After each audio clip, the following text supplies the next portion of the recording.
Hey now, welcome to 580 Sports Talk, pre-Super Bowl Wednesday. Brendan Dworzinski, Dan Lucero, Spencer Dupuis here with you on 580 AM, 104.9 FM, online at 580wibw.com, and on YouTube, which is also online for what it's worth. 580 Sports Talk on YouTube is where you can find us simulcasting the show on the 580 WIBW 580 News Facebook page today as well. So you can find us pretty much anywhere that you go when you are online. We know all your. Oh, we got the Facebook audience today. We got the Facebook audience. Shout out to aunts and uncles everywhere. Yes, we got everybody. Everybody. Shout out to people everywhere. scrolling through their Facebook pages that will, in about 35 seconds, How see horrifying! Me sharing the post. Yeah, how horrifying! People that just wanted to, I don't know, scroll down. They follow WIBW News for like ag or to know what's going on in their community, and now they got to listen to us.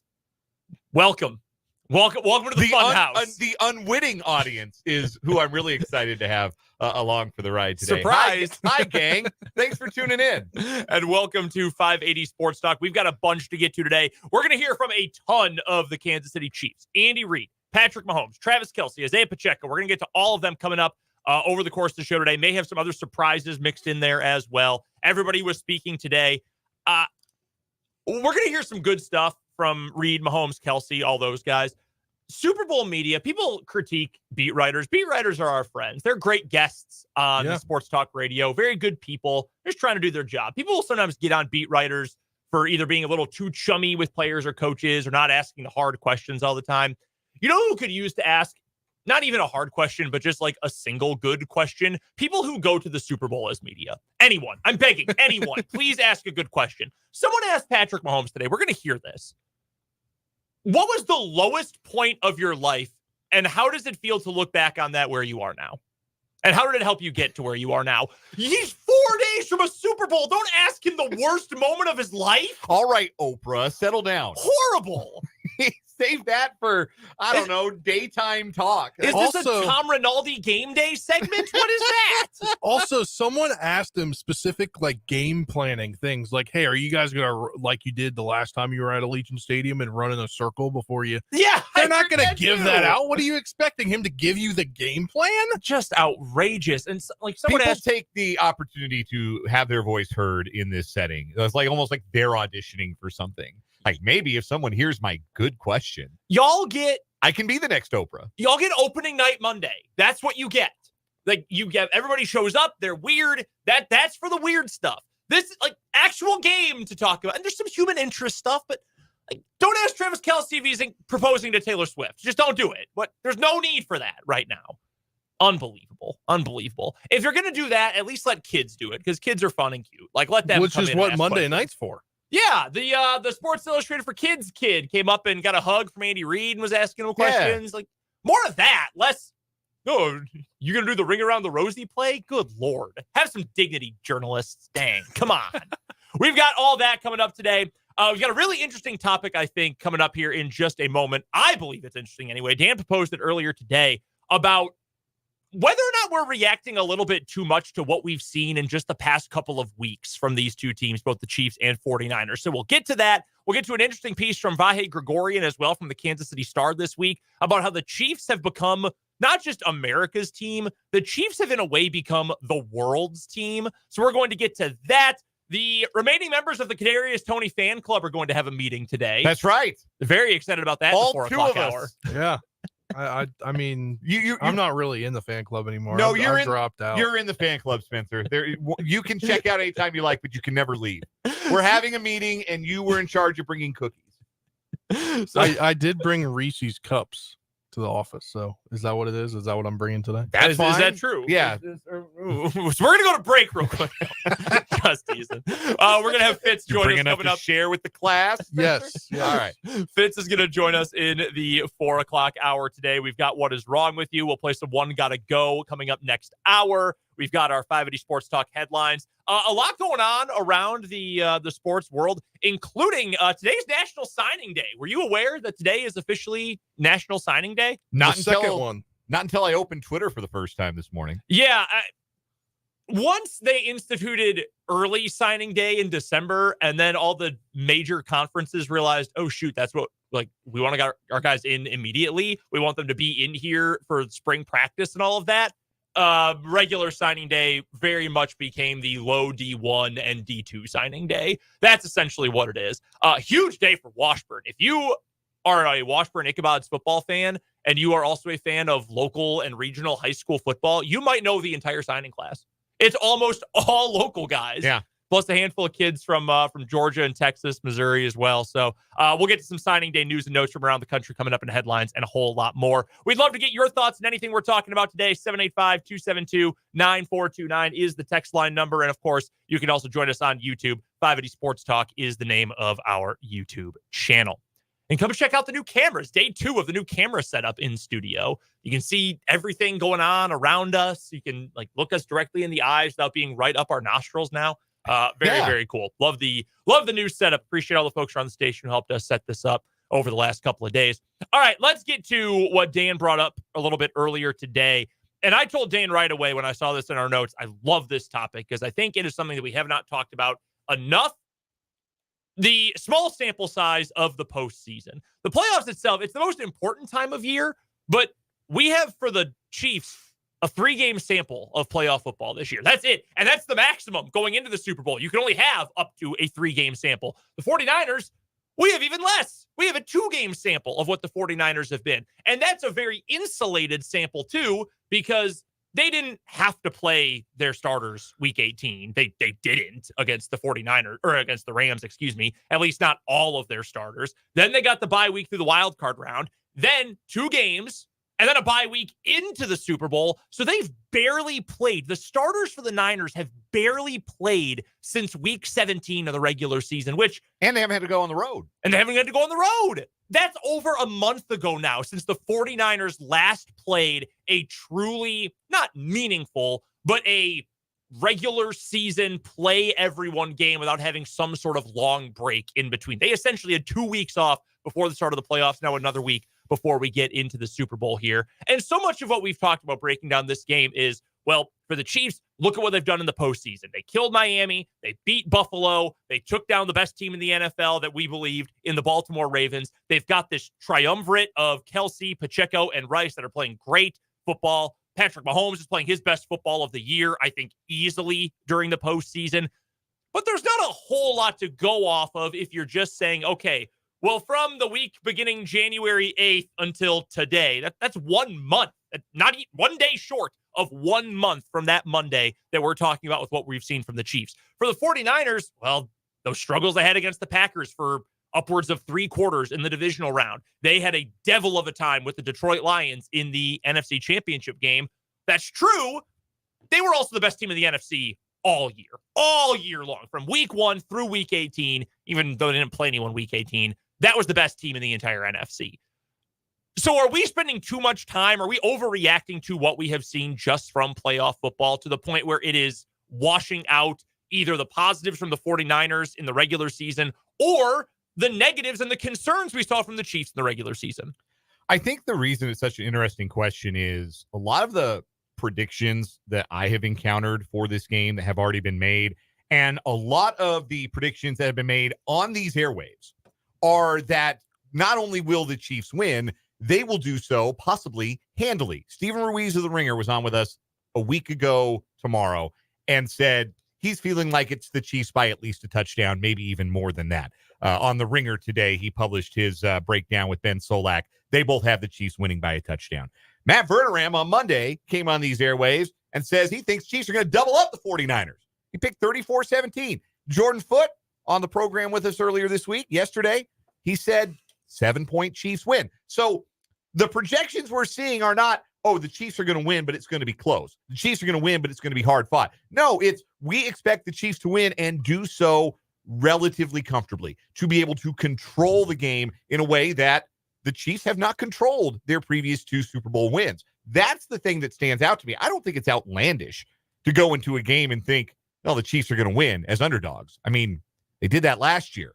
But it's also noteworthy that our friends in the desert have staked out a position on this game. They really have. And they're not only not wavering off of their position on this game, which was the 49ers are the favorites. The line has ticked half a point in the 49ers direction this week. So the line is not getting friendlier towards the Chiefs. It is, in fact, moving in the direction of the NFC champions, with the 49ers now 2-point favorites. I think, too, another sentiment that we got from everyone we've had on the show is they're not betting against Patrick Mahomes. That multiple people have come on our show and said that. So that might be the biggest reason, frankly, that people are willing to ride with the Chiefs in this game. And as we get further into the week, we'll explore the idea that maybe it's just that simple. Maybe it's as simple as one team has Patrick Mahomes and the other doesn't. And it was that simple last year, and it was that simple in Super Bowl 54.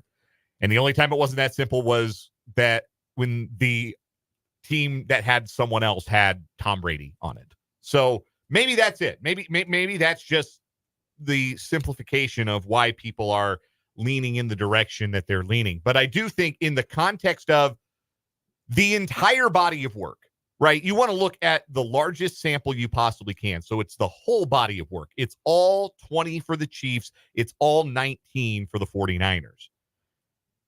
If you had asked after week 18, if you had told any of us, hey, the Super Bowl is going to be the Chiefs and the 49ers, who you got? I think we're all picking the 49ers, and we're not really hesitating. We might have imagined a different path to the Super Bowl for the Chiefs, that maybe they'd gotten to continue the Arrowhead Invitational. They had avoided Baltimore, or they had managed to avoid Buffalo. If we had been told going into the playoffs, the Chiefs are going to the Super Bowl, I am sure that some of you listening who are the most diehard Chiefs fans, who view everything through those red-colored glasses, would have been surprised to hear that following week 18.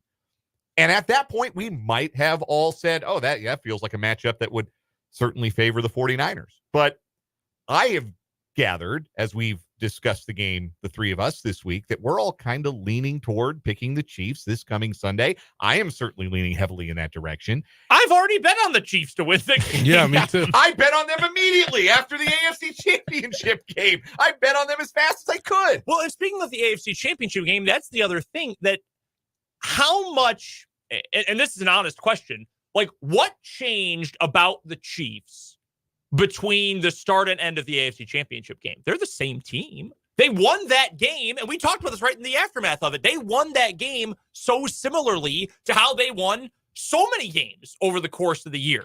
Played well offensively in the first half, don't really do anything offensively in the second half. Defense carries you to a win regardless of, or helps continue you on to a win, no matter what the caliber of the other offense is. That's essentially what the Chiefs did for the vast majority of the season. Now, they did it on a bigger stage against a better opponent for sure in the AFC Championship game, but nothing has actually changed about the construction of this team or the foundation of this team. And yet, as soon as the game went final, Dan put a bet on the Chiefs to win. I doubled down. I bet the spread and the money line right after the game. Because we say the Chiefs are the same team they've been, but in the playoffs, and we have talked about this in the lead up to this game, in the playoffs, they have not been the same team because they have been the less penalized team. They have won the turnover battle, and they have largely stopped dropping Patrick Mahomes' passes. And those were the three things all year long that were the bugaboos that kept the Chiefs from winning the games. Like, how differently do we perceive the Chiefs if they had come into the playoffs and instead of being 11-6, what if we give them the Detroit game? What if we give them the Philadelphia game? Just to name two games at home that they could have won if not for one miscue by a wide receiver, or multiple miscues in the Eagles game because Mahomes threw a bad pick, Kelce had a red zone fumble. Like, those were eminently winnable games for the Chiefs, and the reason they didn't win was kind of their own fault. Both of those games. We give them those two games. We say, hey, they play a cleaner football game. They were 13-4 going into the playoffs. They might have had the first round bye. How differently do we perceive this Chiefs team? Because, like you said, it's the same defense, right? It's the same defense we've seen all year long, playing extremely well, making life difficult, keeping opposing teams from putting up big numbers. And it's the same personnel on offense. It's not like anybody got healthy. If anything, they got less healthy when they lost Joe Thuney before the AFC Championship game. It's the same personnel on offense. It's still 15. It's still the same offensive line for better and for worse, other than Thuney. It's still Travis Kelce and Rashee Rice and Isaiah Pacheco, and that's good. And it's still MVS and Justin Watson, and that's less good. But it's the same team. It's just the difference is they're winning these games because they're playing cleaner football. So the question really is that replicable one more time on Sunday?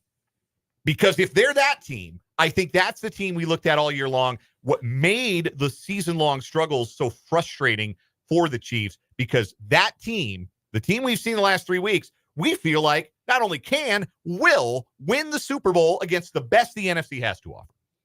Can they be that team one more time? That's the question. We have 17 games of evidence in the regular season that say outlook not so good. We have 3 data points from the playoffs that say they are rounding into form. They are, quote unquote, peaking at the right time. And I do feel comfortable with that sample size. I do feel comfortable based on what I've seen the last 3 weeks saying, yes, now that the Chiefs have simplified their offense, now that they have cut out some of the self-inflicted wounds that plagued them throughout the regular season, this is a championship caliber football team. I am comfortable saying that. And I think this game is more about the Chiefs than it is about the 49ers. Interesting. What's your rationale behind that? I don't necessarily disagree. I'm just, what makes you believe that? Because I think that they have an advantage at the most important position on the field. Yep. And I think that they have a coaching advantage. I think they have let's borrow a term that's famous in Kansas sports. They have a decided schematic advantage, I think, on defense with what Steve Spagnuolo can throw up with Brock Purdy. And I think that they have a schematic advantage on offense with Andy Reid versus Steve Wilkes, essentially the defensive coordinator for the I think 49ers. 49er fans would agree with that. I think the Chiefs have a coaching edge in this game. So what that means to me is that it does come down to the execution of the players. And if the Chiefs execute on both ends, if they are clean, if they tackle well, if they secure the football, catch the football, don't commit drive-killing penalties, I think they will win the game, and they very well could win it handily. Is the coaching difference, because I agree with you, I think the Chiefs have a decided coaching advantage. Is that the second biggest, most important advantage in the game after quarterback? I think so, yeah, because we've obviously seen Andy Reid do it before, and Kyle Shanahan, when he's gotten there, he's been embarrassed in the second half when he was with the Falcons. And then 2, obviously it was a loss the last time these two teams went at it in Super Bowl 54. 54, yeah. I think it would be too.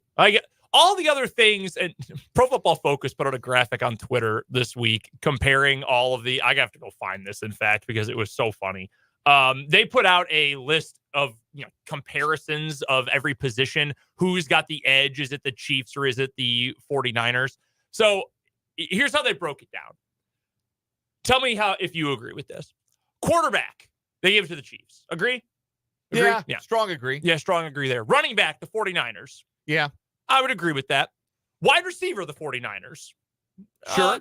Debo and Ayuk would be wide receivers 1 and 2 in some order on the Chiefs. Yeah, I think that's fair to say. Tight end, they gave it a tie. I would lean towards Chiefs. After the regular season, I would have leaned 49ers. Given the current run of form for Kelce, I think a tie is probably fair. I think I would go with Kelce the way he's playing. I think the thing that's a big difference between the two, how often is George Kittle part of the game plan? Or is he more often just he's there?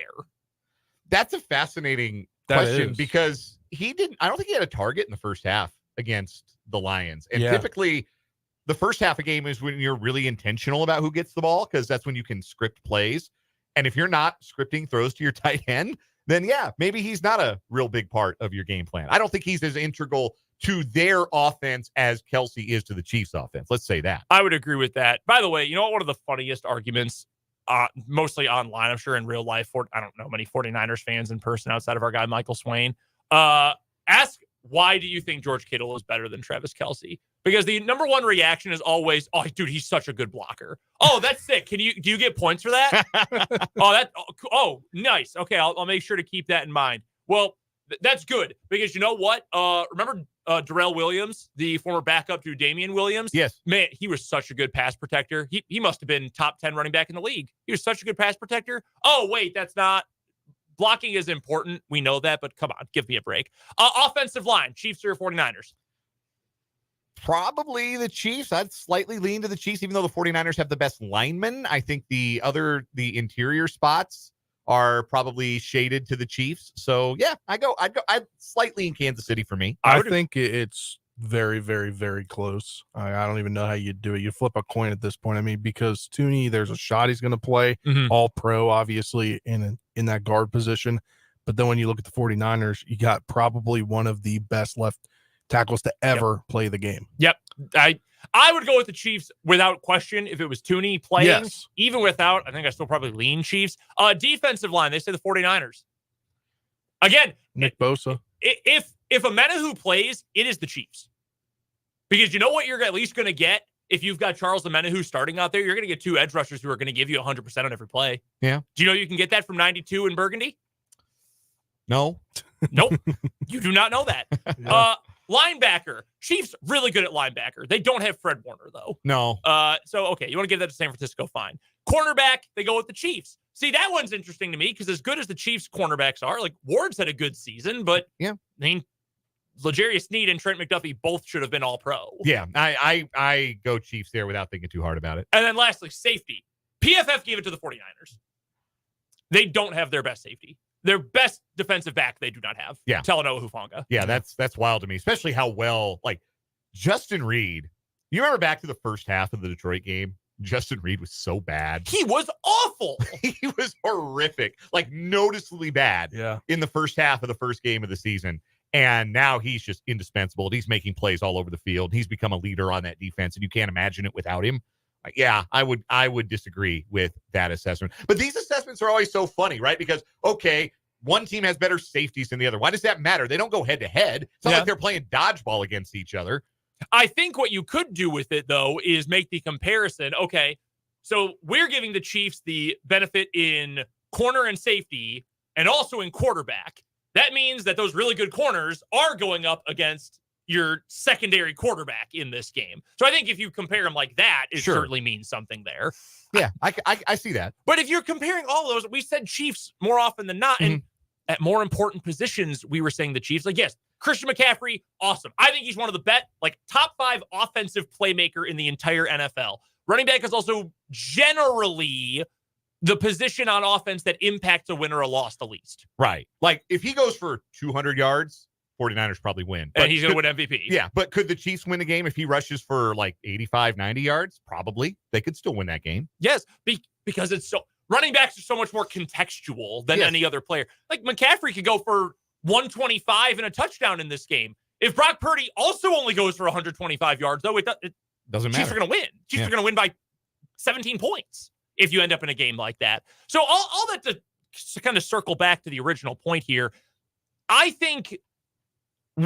don't think we are putting too much emphasis on recent examples. And I think for the Chiefs, that is because this is who they have been for a prolonged period of time. They've been a championship caliber team since 2018. Not a championship defense. You want to talk about making a big data set? We've got half a decade's worth of Chiefs data, which I think overwhelms in a regular season that featured one of the worst wide receiver corps in the NFL. Yeah. I do think that overshadows the other thing that I think is interesting to note from that discussion of who's the best at each position. Remember going into last year's game, I don't remember what those breakdowns look like, but I have a feeling like on those graphics, there were a lot of Eagles logos. There might have been nothing but Eagles logos other than quarterback. It feels like last year that was the narrative, right? Like, well, the Chiefs have the better quarterback, but the Eagles are better everywhere else. And that might have been, like, you could have argued that, I think, credibly, to say that they had a positional edge just about everywhere else on the field. O-line, D-line, definitely D-line last year. All right, so I found one from CBS Sports from last year's Super Bowl. Quarterback to the Chiefs, They said running back even, actually. Wow, disrespect to Miles Sanders big time last year. Wide receiver they gave to the Eagles last year. Yeah. Tight end to the Chiefs. Yeah. Offensive line they gave to, well, offensive and defensive line they said even. Wow, okay. CBS Sports is actually on top of things. Linebacker they went with the Eagles. Cornerback they went with the Eagles. And then safeties they said even. So I think, again, when you take into account the most data that you can, when you instead of remove the 2-game sample size, but also broaden it beyond the sample size of just this year, what this Chiefs team has proven it can do, what this same team or very similar team proved it could do last year when it was a more compelling argument that they had a talent disadvantage last season than it is this year.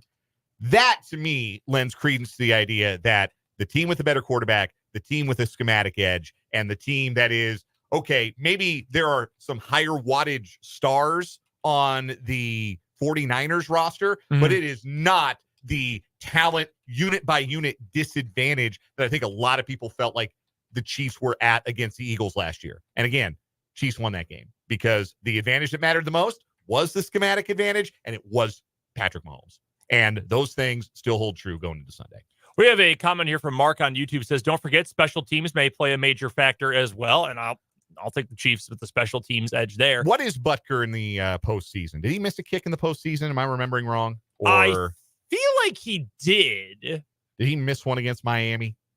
I thought you meant ever in the postseason. No, he missed a kick in the Super Bowl last year. No, he's missed he missed 2 kicks in the regular season. Did he not miss? He is 7 for 7 on field goals, 7 for 7 on extra points. Okay, 14 for 14 making kicks. Jake Moody's 3 for 6 on field goals. I'm not. Jake Moody is what? Didn't they just draft him this year? Rookie out of Michigan. Yeah, and they drafted him. Yeah, like in the 5th round.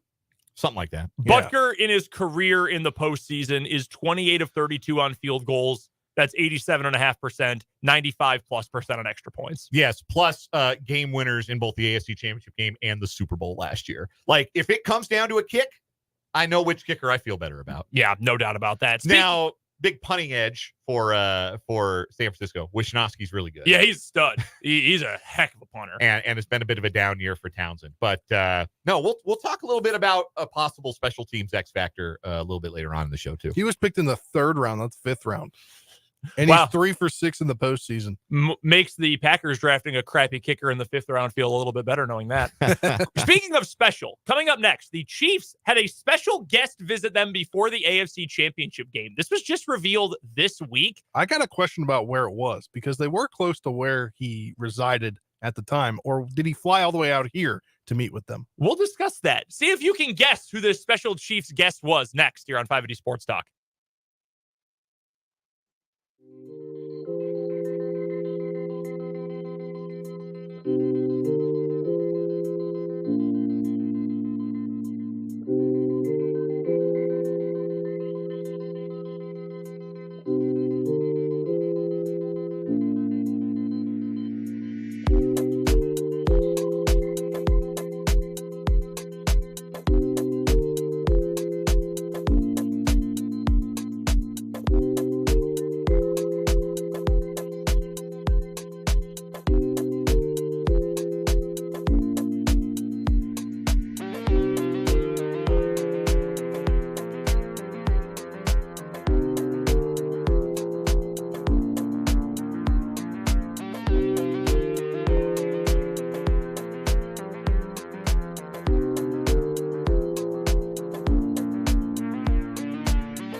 Just getting started on this Wednesday edition of 580 Sports Talk. Coming up in just a few minutes, we are going to hear from Patrick Mahomes and what he had to say a little bit earlier on today. How about this? The Chiefs had a special visitor before the AFC Championship game. And usually for things like the Super Bowl or a conference championship games, it's like, oh, hey, give me a former Chief. Like Dwayne Bowe came by to share good vibes with Eric the Chiefs. Fisher. Yeah, Eric Anthony Fisher. Sherman Yeah. swung by the facility. Reggie Ragland was in Tony the area. Gonzalez. Oh, yeah. Chiefs Chiefs fans would love that one. Yeah, that's a little complicated. What about a former offensive coordinator? What about a former offensive coordinator who was at the time employed by another NFL team? This is from James Palmer of NFL Network. At the time, he was technically still going through an interview process to be their head coach. Yeah, because it was 2 weeks ago. Yeah, at some point. So Eric Bieniemy was in Chiefs meetings prior to the AFC title game and spent some time with some of the offensive players. Some players have said they missed EB. That's an interesting sentence. Some players have said they missed him. Nice to see him spend some time with them. Again, he was under contract with another NFL team, and he showed up to meet with the Chiefs to talk about this. Now, this probably happened while they were in Baltimore. That's my thought. He was probably at the hotel on Saturday. I would imagine so. Yeah, just because he's already around. Where the Commanders' headquarters is in Baltimore is only about an hour 45 minutes apart. So it would make sense. If he flew out here, that would have been wild. I would imagine that would have been fairly easy for him, but yeah, man, it's just so strange. Like, what a weird step. This does make me think, though, like we were talking about earlier on in the week, maybe he does want to come back to the Chiefs. Maybe there was a little bit of a like, hey, the grass wasn't actually greener kind of situation. Yeah. Well, they don't have anywhere to put him right now. And that's what Andy Reid said. He right? said, I can't comment on because somebody asked him about getting him back on the staff. He goes, well, I can't comment on that because we don't have any openings on our staff. It would be interesting. And I do he had a lot of respect. He had cachet, it seemed like, in that locker room, especially with some of the more important guys like Mahomes and Kelce. There's a lot of respect for Bieniemy in that locker room. And throughout the season, it was suspected that maybe his absence was one of the reasons that the Chiefs offense was struggling, not necessarily because of his play calling acumen or whatever, but just his leadership, his voice in the ear of some trusted veterans was maybe something that was lacking. So I'm not surprised that they welcomed him back to talk to the team. That doesn't surprise me. Doesn't seem like it's an out of character thing. It's just kind of a interesting thing for a guy who's employed by another NFL team to go and do. Like, for Eric Bieniemy's part, if word got out about that to his employers in Washington, it would make a lot more sense why they're eager to be his former employers. Yeah. One thing that I want to say about this is back in, I think it was training camp, when the whole thing came out about players from the Commanders. I don't know how much you guys remember this, thinking practice was too hard on the offensive side of the ball. And unprompted on social media, Chiefs players, I think Tyreek Hill, former Chiefs player, said put something out there as well about, that's why we were the way we were, is because of the way that he coached us up in practice. Yeah. And clearly they were missing him, and clearly unprompted players respect him. And it wouldn't surprise me if some way, somehow he makes it back onto that Chiefs staff once the season's all said and done. We'll continue our Super Bowl 58 preview action coming up on the other side of this break when we hear from QB1 Patrick Mahomes. That's coming up here on 580 Sports Talk.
We've got plenty of Chiefs sound coming your way this afternoon. We're going to hear from Andy Reid in a little bit, Travis Kelce, Isaiah Pacheco, Willie Gay, George Karlaftis, tons of different Chiefs that we'll hear from Las Vegas. But right now, we're going to hear from QB1, Patrick Mahomes, and what he had to say on day 2 of media availabilities in Las Vegas at Super Bowl 58.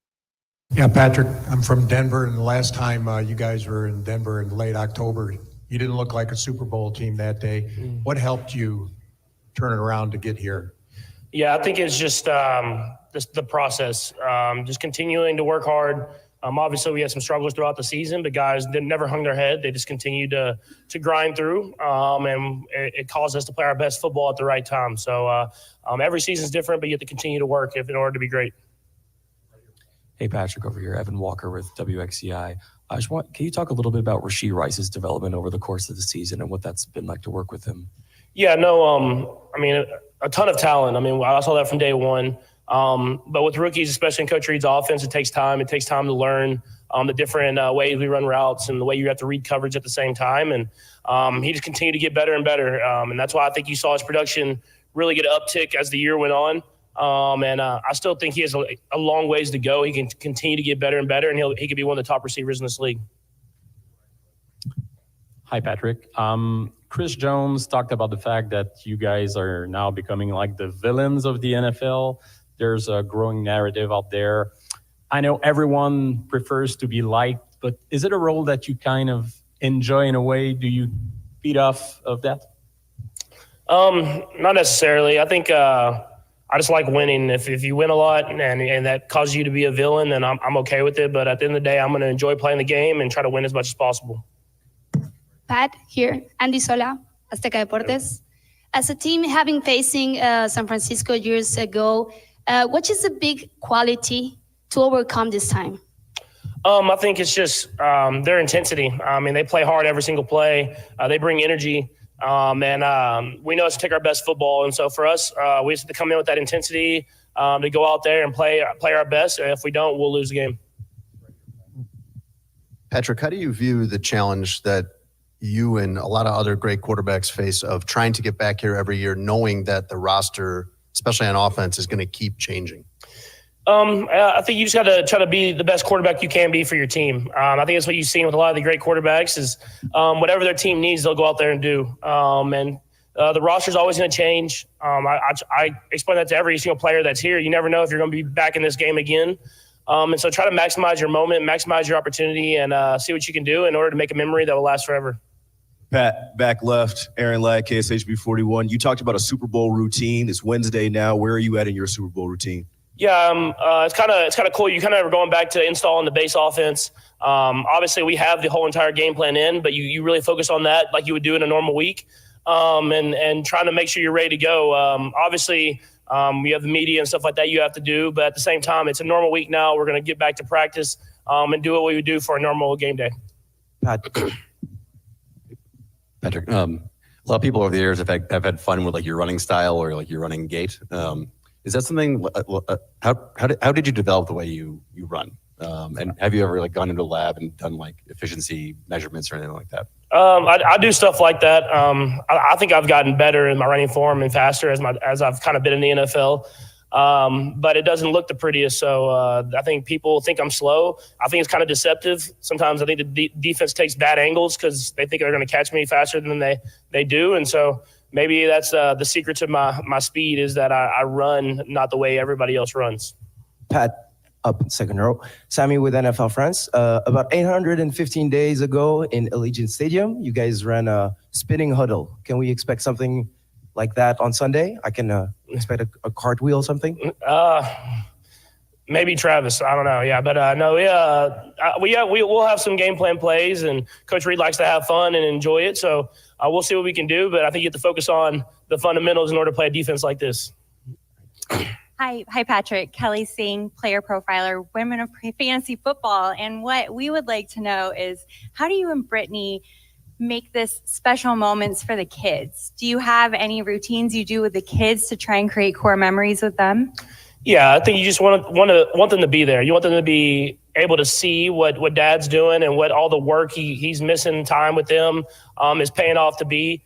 And being able to have them here this week and getting to spend that extra time that I have over at the house and seeing them run around. And we treat it like a vacation, so hopefully that can be a memory for them. And I was that kid in the locker room growing up, and I know how much impact that's made on my life and who I am. And so hopefully that me playing will be able to make an impact on theirs. Pat, over here, Growing Radio. The fact that all the playoff games that has been away games this year have changed your approach mentally to the game. And do you think that this thing could help you to play the Super Bowl next Sunday? Yeah, I mean, any new experience is great for you to use as an advantage. I mean, playing on the road in some hostile environments. I think it brought the team together even more. But at the end of the day, it's just playing football. Obviously, the Super Bowl is the biggest stage of them all. But at the same time, you go back to just playing the game that you've always loved growing up and trying to go out there and win the game. Hey, Patrick. Coach Reid's coaching tree, well known. A lot of his coaches are former players that used to play for him. Who do you think on your team would make a good coach down the road? And would you think would you yourself make a good coach, you think, down the road? I would hope so. I try to help out all the young guys that are around the organization now. I've kind of become the old guy, even though I still feel young. So I would hope I'd make a good coach. The hours would be tough, but I think eventually Jerick McKinnon would be a great coach because he knows everything. Him and guys like Blake Bell that have been in the league for a while, different systems, and bring energy every single day. I think those guys could be coaches if they want to be. But for now, let's let them keep playing with us. Hi, Patrick. This Sunday, you're going up against Fred Warner, who's had a tremendous season. How does he impact your game plan? Yeah, you got to know where he's at on every single play. I think the best thing about Fred is he has the physical ability. He can do everything. He's tall, he's fast. He can blitz. He can do whatever you want him to do. But he's mentally, you can tell how much he studies the film and how he's able to adjust his coverage based off what the team he plays. And I think you have to know where he's at on every single play. And if you don't, he'll make a play happen that'll be negative for us, but positive for them. And so someone you definitely have to account for. Patrick over here, Martin Rogers, Fox Sports.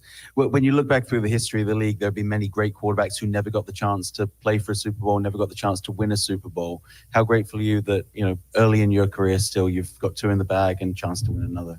Yeah, I mean, very grateful, very blessed. I mean, I understand how lucky I am to be on this team. To come into a team that was already a winning organization with a winning culture, with a lot of great players, Hall of Fame players, and being able to just kind of jump right in. And getting a year where I can learn and learn under Alex Smith, I was blessed, and so I want to maximize these opportunities. I know that they don't always come. You're not going to be in every single Super Bowl, and so whenever I'm here, I enjoy it. I enjoy the week, and then I just try to go out there and play my best football. And like I said a little bit earlier, make a memory that will last forever with a lot of guys that work extremely hard. Right here. Patrick, Michael Furrow with Berg Sports Network. Growing up, you were a multi-sport athlete. How is playing in those different atmospheres help you for the biggest atmosphere of all, playing in the Super Bowl? I think it's just playing all the sports. It taught me how to compete. It taught me how to learn how to make things happen, to make adjustments on the fly. And then it's all kind of evolved into the way I play the quarterback position, being able to fill out space and make the pass like a point guard or throw across my body like a shortstop. I mean, it just – learning how to compete and to adjust on the fly and make things happen is definitely something that's helped me become the player that I am. Patrick, what are the things that you as a quarterback have to do well to be effective using the screen pass, and what does it do for your offense? I mean, it helps that you have one of the best coaches of all time at knowing when to call them. So with Coach Reid, I think just being able to be able to utilize your eyes, utilize your drop, try to make everything look the same so that whenever the screens do happen, you can get that D-line to attract, get that D-line to rush, and then getting an accurate football where the guys can get downhill.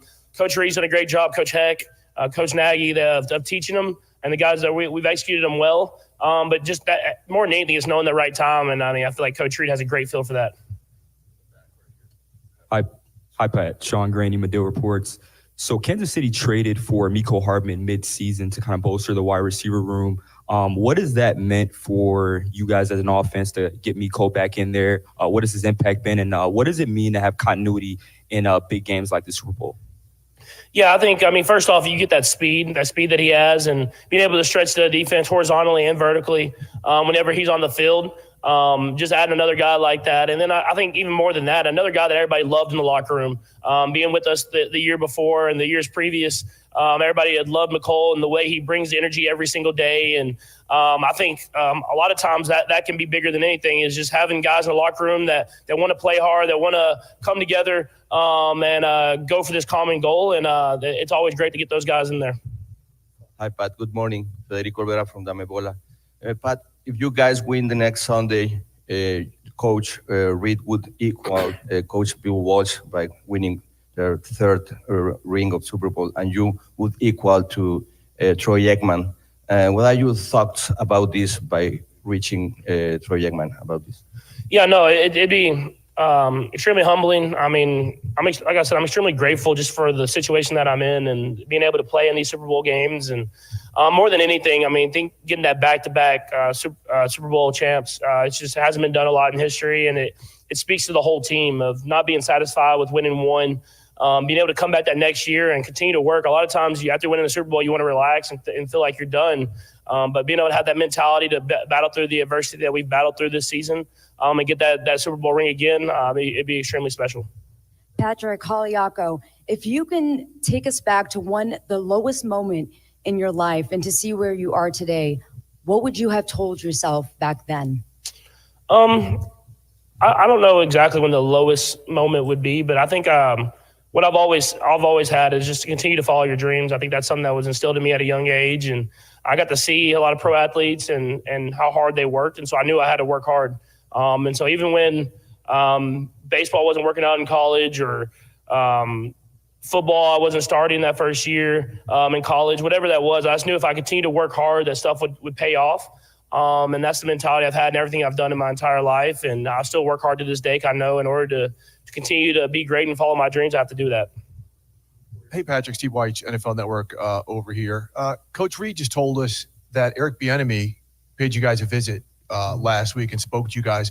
When did that take place, and what was that like to have him back in the building and kind of feel him a little bit? Yeah, no, it's always great to have EB in the building. Just being there and the energy that he brings, the mentality that he brings, you can feel just because he has that intensity, but he loves it. He loves being there. He loves being a part of the team and being a part of that culture. And so just having him back in the building was really cool, and listening to him talk and his energy. I mean, it just kind of got everybody. You could ask guys, man. I think guys had a little bit of like chill bumps today, like, hey, we got EB's back here, and obviously he didn't get that head coaching opportunity, but I'm excited for him to continue to coach football and to continue to make his impact on the game.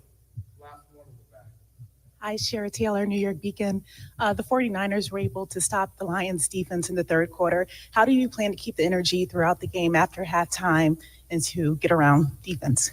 Yeah, no, we have to continue to get better. I think that's at the second half. I mean, even looking at the last AFC Championship game, we didn't execute at a high enough level in the second half. And so for us, first you have to be able to manage that long halftime break that you have in the Super Bowl, doing that the right way. And I know the coaches have a great plan for that. And then when you come back out, it's all about execution and energy. And so you can have that execution and energy at the beginning of the game when everybody's intense and it's the adrenaline's pumping. But being able to bring that again in the second half will be super important, especially against a great defense. And so definitely something that we have to make sure that we're ready to do, and something that we have to execute at a high level. All right, so that's Patrick Mahomes speaking earlier today. Again, what are some of these questions? Yeah. The last one was utterly incoherent. We clearly need to work with our people here at the radio station to get us to a Super Bowl, because clearly they will let anyone cover it. Yeah. Yeah. As I told you guys during it, somebody that lived down the street from me has like his own local photography and high school writing thing. Somehow was there and asked a question of Patrick Mahomes. So that's a cool thing for him. But like, yeah. Reminds me of when we did our draft party last year, our live stream for the draft, and Jake and I, it was actually someone I knew from Packer Twitter, was there covering it, credentialed by his own website. And one of their guests for their live stream, for their live draft show, was his mom. They're like, oh, yeah, no, middle of the first round, we're going to get my mom on. Come on, guys. 3 o'clock hour of 580 Sports Talk's coming up next.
final 3 o'clock hour of 580 Sports Talk coming your way. Brendan Dworzinski, Dan Lucero, Spencer Dupuis, all here with you this afternoon. Thanks so much for hanging out with us today.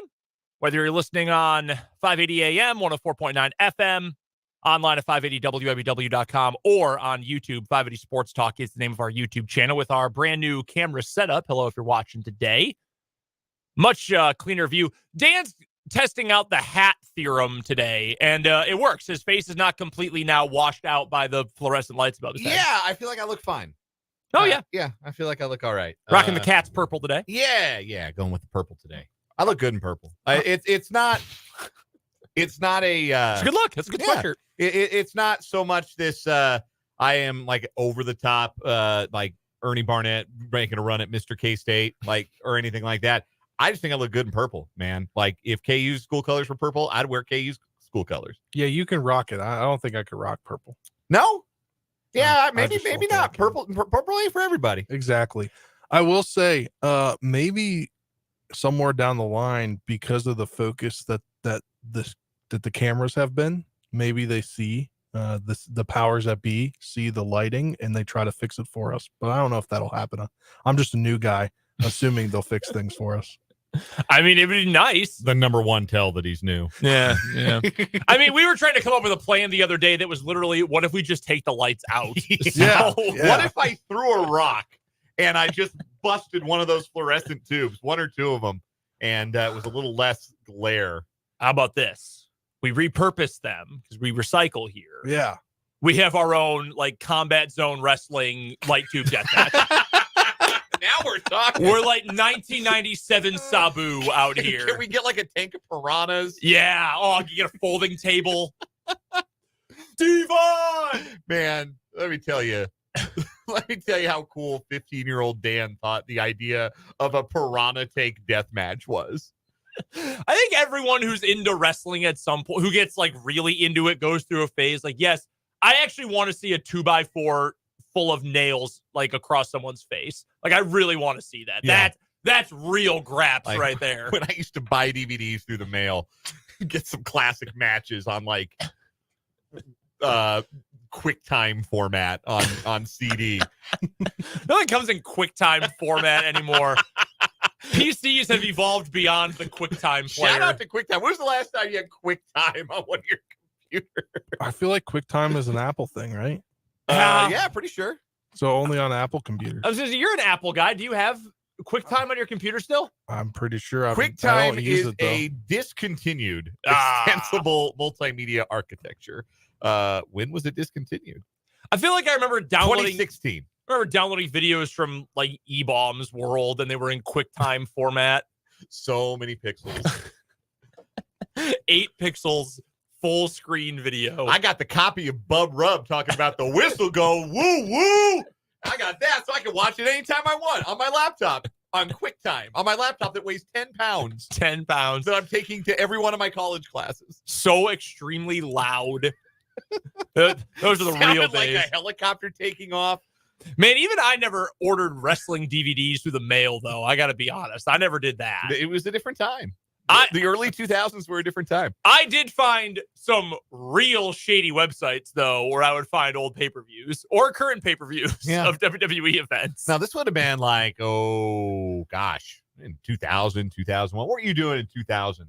What were you doing before 9/11, Spencer? I was 3 years old. So you don't remember 9/11? I vaguely do. I was in preschool, actually. I remember I was in first grade. I was in preschool, and I was picked up early, and then we picked my sister up from first or second grade. Yeah, and just like went home. I remember playing out in the yard. I got to go home early. Like, well, yeah, see, sick. my dad actually drove by where the Pentagon was. Oh, sure. Oh yeah, you would have been close by. Yeah, so he drove by, and he actually, I'm pretty sure he either drove by like right before or like within a couple hours. He had to get detoured around to a different whole area. I was a sophomore in high school. I'm the old guy now. Yeah. It has really started to sink in. But you know what's funny? Since Jake left and since Spencer got here, that I'm the old man in the club. Well, they did hire somebody that, is 25 years old, 26 years old. Spencer came into my office the other day, and he made a comment about how on I think it's just the Nickelodeon broadcast, right? When they're going to play the SpongeBob Sweet Victory song on the TV broadcast. Spencer comes in and asks if I knew about it. It's like, yeah, it's one of the most famous episodes of like children's TV in the last 20 years. And he's like, and then everybody was mad because they used a little snippet of it a few years ago, not the whole thing. Right, when Travis Scott played at halftime. Yeah. And Spencer goes, okay, good. I'm glad you remember that. Like, I totally forgot about the age gap with Dan there for a minute. Because I turned around and talked to Dan because a little inside baseball. He was fired up. He was like, yo, they're going to do this. And I'm like, I'm sorry to douse your excitement, Spencer, but that doesn't mean anything to me. I don't know what that is. I never sat down like on purpose as a kid and like, all right, let me watch some SpongeBob SquarePants. It was not my time. Man, What you know about Angry Beavers, Spencer? Nothing. What you know about Doug? A little bit about Doug. What you know about Garfield and Friends? I used to very, very little. I used to channel flip between SpongeBob and SportsCenter in the morning, which explains a lot. My about favorite who I show am. growing up, you'll definitely remember this, obviously, Rocket Power. Oh, I remember Rocky Power. That was my younger favorite brother, show. And I remember he liked that show. Yeah. But They had a kid I they mean- called Squid. Yeah. Yeah, I your remember brother's that. got a half decade on you, though. So, like, man. But see, like today, I don't feel like you are that much older than me. Like we both have both married. We both have a lot of Right. lived life experience and whatnot. I don't feel like Spencer's all that much younger than me. But then I'm like, yeah, I was in first grade when you were a sophomore in high school. It feels Yeah. like we might as well have been born in separate centuries. I mean, maybe that's what makes this whole thing work is it's like 3-year here and then 7-year here? Yeah. I mean, that's how Jake and I were for a lot. Jake was a couple years older than you. Yeah. And I was still the same age younger than you that I am now. Right. I remember when you guys brought up FUBU on the show one time. You didn't and know what it was. I really did not know what that was. I felt like I was a child. Long time ago now. For us, by us, Spencer. Google it. Tough luck, brother. Always FUBU. Coming up here in the 3 o'clock hour of 580 Sports Talk, we'll get to a piece from Vahe Gregorian in the Star this week about how the Chiefs have gone global. We've also got One Gotta Go coming up, and we will hear from Andy Reid. Your texts are welcome, 785-272-9429, and we would love for you to come join us on the YouTube stream as well. 580 Sports Talk is the name of our YouTube channel. We've got a live chat, a thriving live chat community, and we would love you to be a part of it. Come hang out with us there. Additionally, we are going to be live tomorrow, guys, from Prairie Band Sportsbook. We'll be back there hanging out with our friends from Prairie Band. It is up there at the casino. If you haven't checked it out yet, it's super easy to go. Obviously, the drive is crazy simple. You just take 75 north, get off at 150th Road, turn left. It is right there. It is impossible to miss Prairie Band Casino if you get off at the right exit, or frankly, an exit in either direction, too. You park in the main lot, walk right in the main lobby. Sportsbook is just off to the right. You see it right as you walk in. We will be there for the full show tomorrow. You won't be able to miss us when you walk in. It's an awesome setup, all sorts of chairs in front of the big wall, 7 TVs on one wall, 3 on another. It's a really cool place to come, watch a game, place your bets for the Super Bowl. America East Thursday tomorrow. So come on by, hang out with us. We'll have the full show tomorrow from Prairie Band Sportsbook at the Prairie Band Casino in Mayetta. I've been teasing it throughout the show today. This piece that Vahe Gregorian wrote for the Kansas City Star. We've had Vahe on the show before. I love his writing, and he's got a really good connection to Andy Reid, too, going back to their days at Missouri. So he always gets all sorts of cool insight from Andy Reid as well. But he's got this piece up about how the Chiefs have become and are essentially trying to become the world's team. And there's a little anecdote here at the beginning, and it reads, in Qatar, during the World Cup last year, 2 years ago, a 12-year-old Iranian boy asked David Prente of the Greater Kansas City Chamber of Commerce where in the U.S. he was from. When told it was Kansas City, the child replied, "Oh, the Chiefs, Patrick Mahomes." Like, that is what we are talking about. Iran. This is like not that long ago. It would have been very difficult to have accessible football on TV in the Middle East if you weren't on like the American Forces Network, Right. Or all across parts of especially Eastern Europe, Northern Europe, Africa, parts of Asia, South America, not including Brazil. Like, it has become so huge, the NFL has worldwide, and that is a concerted effort by the NFL to become more worldwide, having teams that have marketing rights in every developed country on earth, And playing they all now- these international games. Now have a corporate office in Germany. Corporate office in Germany, the permeation of fantasy football in culture, the fact that American culture, despite what some doofus on Twitter said this week, American culture is just so much global culture that superstars in American popular things become superstars elsewhere.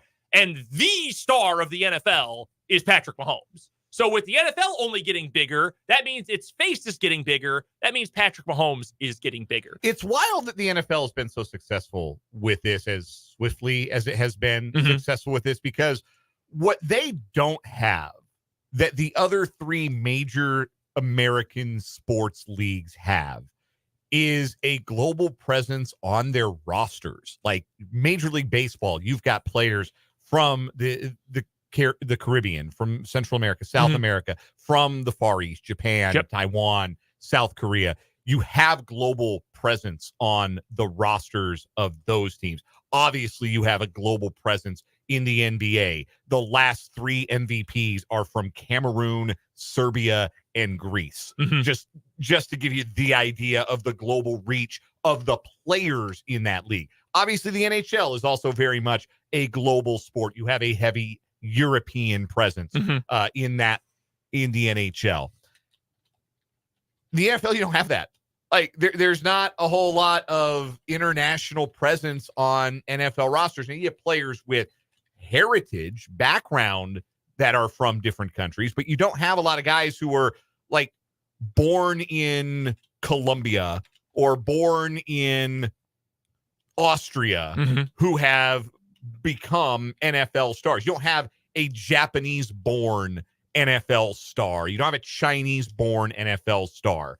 So what they have had to do is grow the league itself and the brands themselves, and that has to be the connection the rest of the world has with it. That has to be the gateway, and not, our nation celebrates, player X who's the left tackle for the Los Angeles Rams or whatever it is. Yeah. It has to be everything else about the league, and it's frankly amazing that the NFL has been as successful with it as they have been. A big part of it is their willingness to take the product overseas and take it to their fans in a way that other leagues have been a little more reticent to do.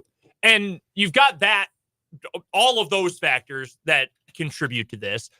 And the Chiefs, again, in an era where the NFL is as big globally as it has ever been, and its reach is even bigger, the dynasty that's going on right now is the Kansas City Chiefs. And as more countries are getting NFL games, as more countries have marketing departments for teams specifically, as you're having broader reach, again, in South America, in Asia, in Eastern Europe, places like that, in Africa for sure.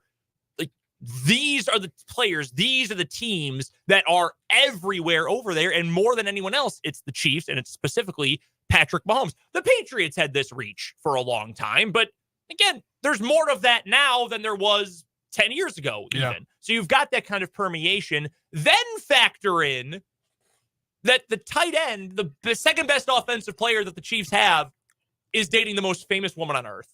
And if you ever we talk about the Swifties on social media all the time and how they are relentless. If you say something negative at all about Taylor Swift, they're going to come after you and they're going to try to end your whole career, right?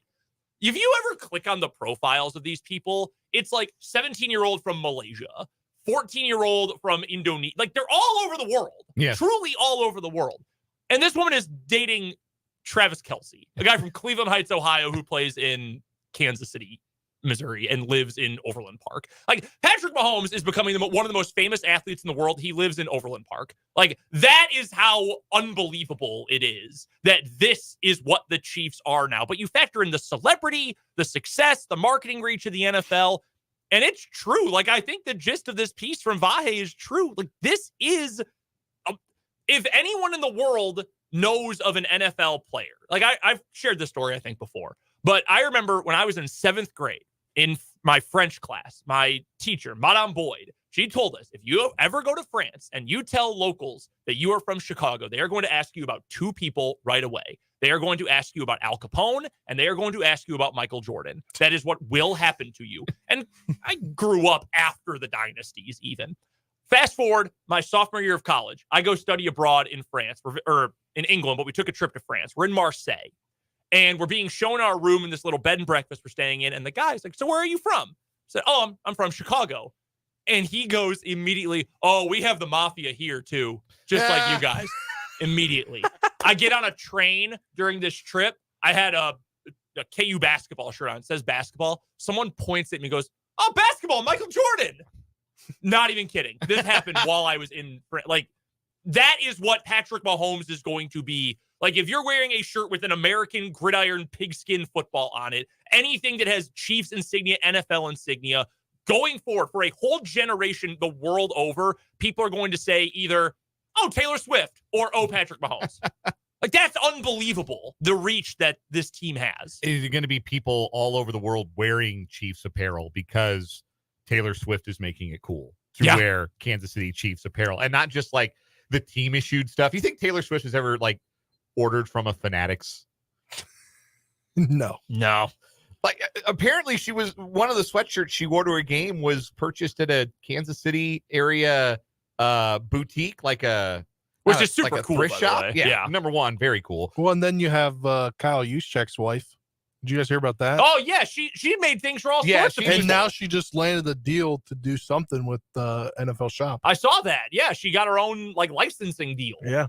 So you've got, again, the most famous woman in music and maybe the most famous woman alive who's wearing that interlocking red KC with the arrowhead outline. Mhm. Like, that is going to be like an avatar of coolness, of success, and it only grows exponentially the more winning they do. The fact that they're back in the Super Bowl helps it grow. If they could go win another one and have 3 titles in 5 years and sort of secure their spot inarguably as the team of the 2020s, the team of this decade with half the decade left to go, then I think that only raises the Q rating, obviously not just across the United States, because I don't know that we have,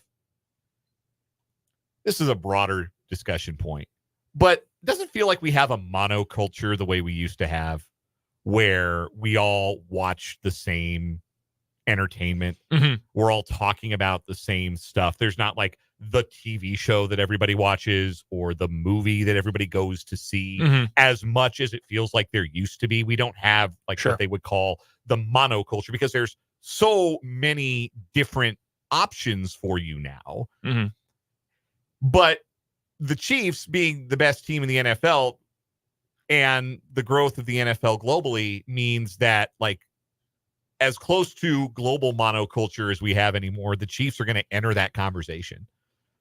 And that's a wild position for the Chiefs to be in because for so long they were sort of uniquely Kansas City's thing. Yep. And part of that was they didn't have that broad appeal because they didn't do a lot of winning for a long time. And even when they were good, they would always find a way to blow it in the playoffs. They never got that Super Bowl spotlight that would have, catapulted like the Derek Thomas, Neil Smith era into a larger consciousness. But they're having that now. And when you tie in everything else that happens to be going around it, going on alongside it, it makes for something truly unique and truly mind-blowing, I would think, for people who are lifelong Chiefs fans. Can you name, I believe it is just 3, the 3 players on the Chiefs roster, including active practice squad, injured reserve, all of that, the 3 foreign-born players on the Chiefs roster? On the Chiefs roster. I believe it's just 3. Is Felix one of them? Felix is not. Felix was born in Kansas City. He was born in Kansas City. Yeah.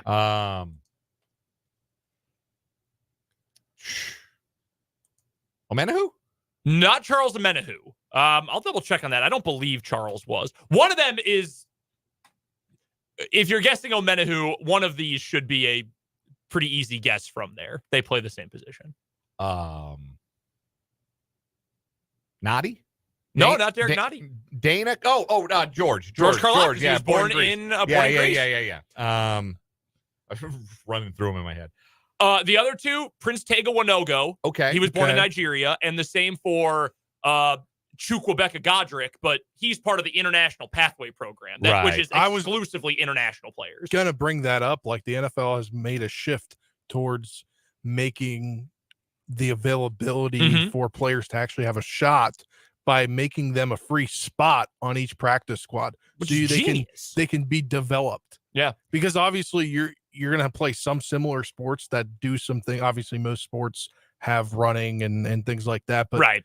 to learn football, it takes some time, and most of these players overseas aren't playing football for more than maybe a year or two if they're lucky. And having this pathway program, which has become huge in the last few years, for them to sit on the practice squad and not count as a spot is huge. Do you know who the most famous, because the program has been around since 2016, the most famous international player pathway program player is? I don't know if I could tell you. He is legitimately one of the best at his position in the entire NFL. Jordan Mailata.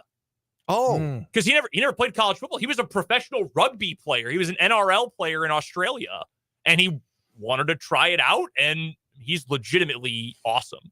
What was the name of the guy who the 49ers brought in? The rugby guy? The rugby player. Who he grasped it. Yeah, he fumbled right away. Yeah, he was awful.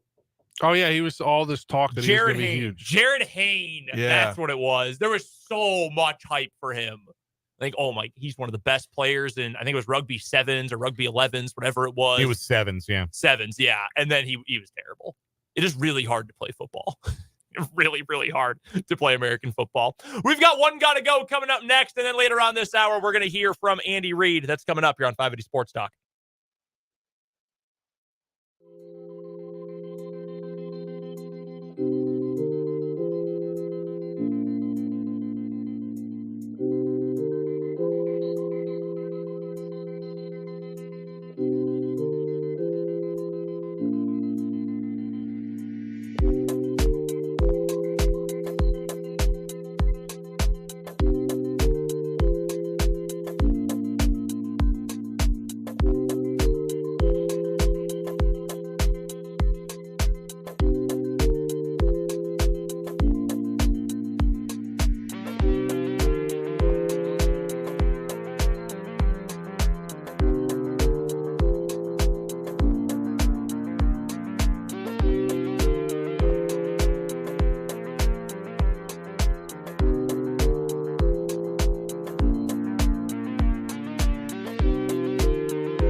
One Gotta Go time here on 580 Sports Talk. It's a simple concept. 4 topics, or 1 topic, 4 suggestions, and 1 has got to go.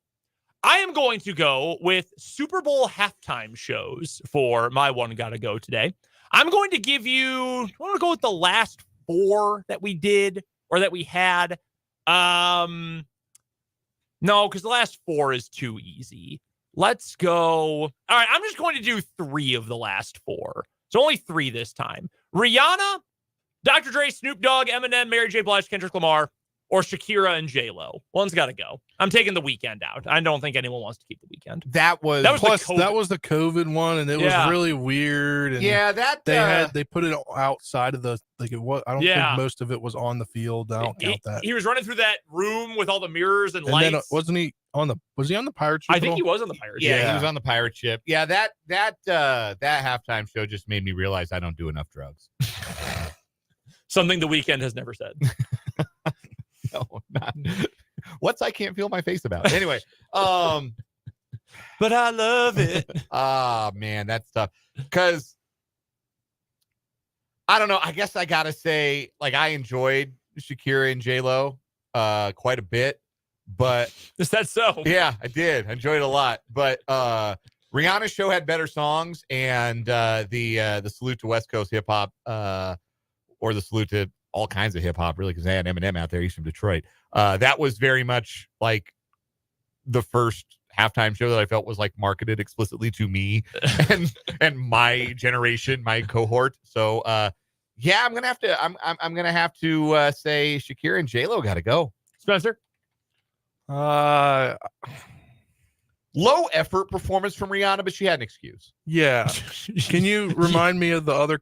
So your options are Rihanna from last year, Yeah. Dr. Dre, Snoop Dogg, Eminem, Kendrick, Mary J. Blige from 2 years ago, and then 4 years back. So the last time it was Chiefs 49ers, it was Shakira and J-Lo. I would have to agree with Shakira and J-Lo. Here's the thing. I'm gonna keep the Dr. Dre one. Yes, I can't take that away. Kendrick played Mad City, which how do you pass up on that? That one's got to stay. As much as I love hearing J-Lo do On the Floor, which is just an all-time great dance track, Rihanna's got too many hits. So I think I've got to stick with that one. She did play Pour It Up, which is what I was waiting for the entire time, and she did end up playing it. And Work. I was waiting for Work as well. So I think I got to stick with Rihanna. So unfortunately, Shakira and J-Lo got to go. I'm going to do a similar topic, but I'm going to go with actual halftime shows from the 80s and 90s. And you have to pick one you would most want to watch. Hell yeah. We have the halftime from Super Bowl 23, 1950s rock and roll, bebop bamboozled in 3D, featuring Elvis Presto. We have Super Bowl 24, a salute to New Orleans and the 40th anniversary of Peanuts.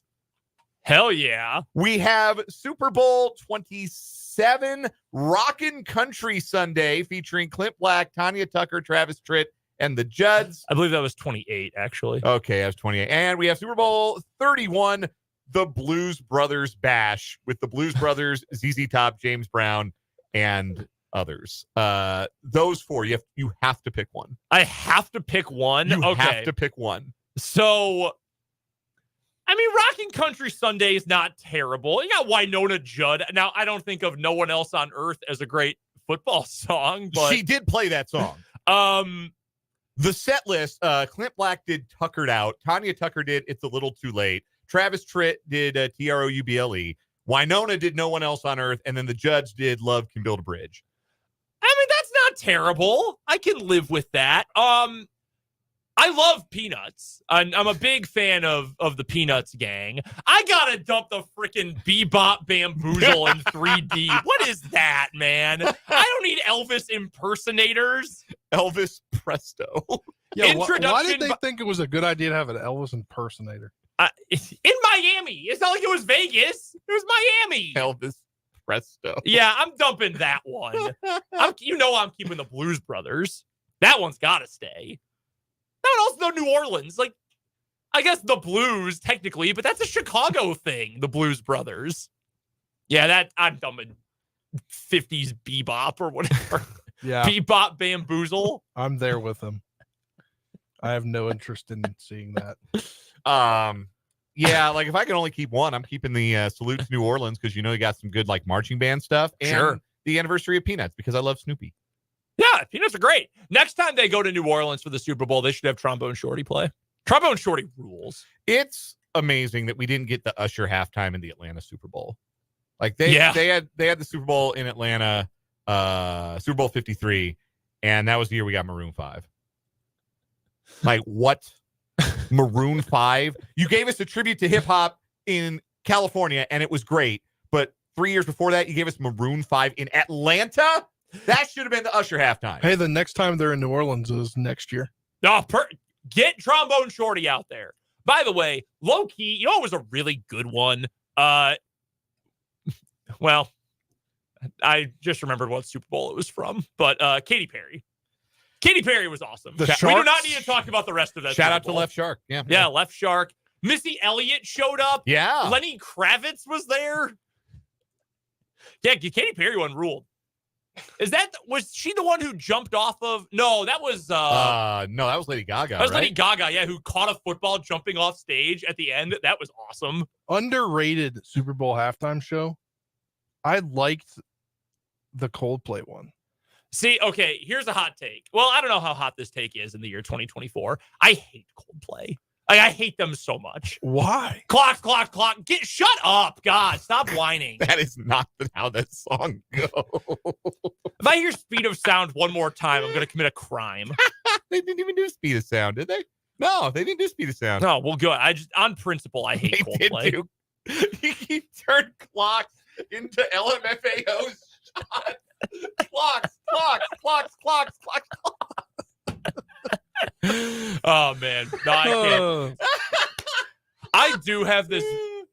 Speaking of Super Bowls with like vivid memories of the halftime show, the last time Beyonce was the featured performer, that would have been 47. That was the Niners game, Ravens. Yeah, game the lights went out. Yeah. I had no idea my best friend was a huge Beyonce fan. He was transfixed to the TV. We had just a small group together to watch the game. I don't think he said a word the entire halftime show. He was just staring the whole time. Damn, dude, I didn't know you like Beyonce like that. I have no memory of, and I don't know if this is a shared experience, but my team has won one Super Bowl. I have no memory of the halftime show that year. Bruno Mars did the halftime show, and I have no memory of that show because I blacked out when Malcolm Smith returned that interception for a touchdown, and I didn't recover until the game was over. I remember that the Red Hot Chili Peppers played with instruments that weren't plugged in. Flea was jamming out on the bass with no cords. They showed up to to Give It Away with Bruno Mars. It was so strange. It was very strange. I do remember that. Bruno Mars, kind of a low-key. I've seen him in concert. Not terrible. I remember the Super Bowl halftime show from the last Packers Super Bowl because it was one of the worst halftime shows of all time. It was the Black Eyed Peas with Slash. Yeah. It was very, very bad. They did Sweet Child of Mine. Usher showed up for that one. Usher was there too, yeah. Huh. And the Prairie View A&M marching band, the Marching Storm, that should have been cool. I don't remember that at all. You know, all else fails, you do marching bands. Yes. No, that's true. Absolutely true. Like I'd watch the Human Jukebox or whatever is that the Southern band? Oh yeah. Which band is the Human Jukebox? I think you're right about it being Southern. Yeah, it's Southern. Yeah, the Human Jukebox. Yeah.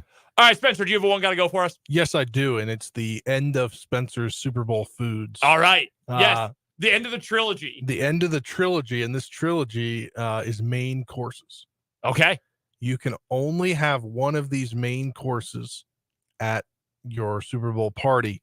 You have one with another, so the last one is kind of two things. Okay. You usually have them together. Pizza, wings, nachos, burger/dogs. You can only have one.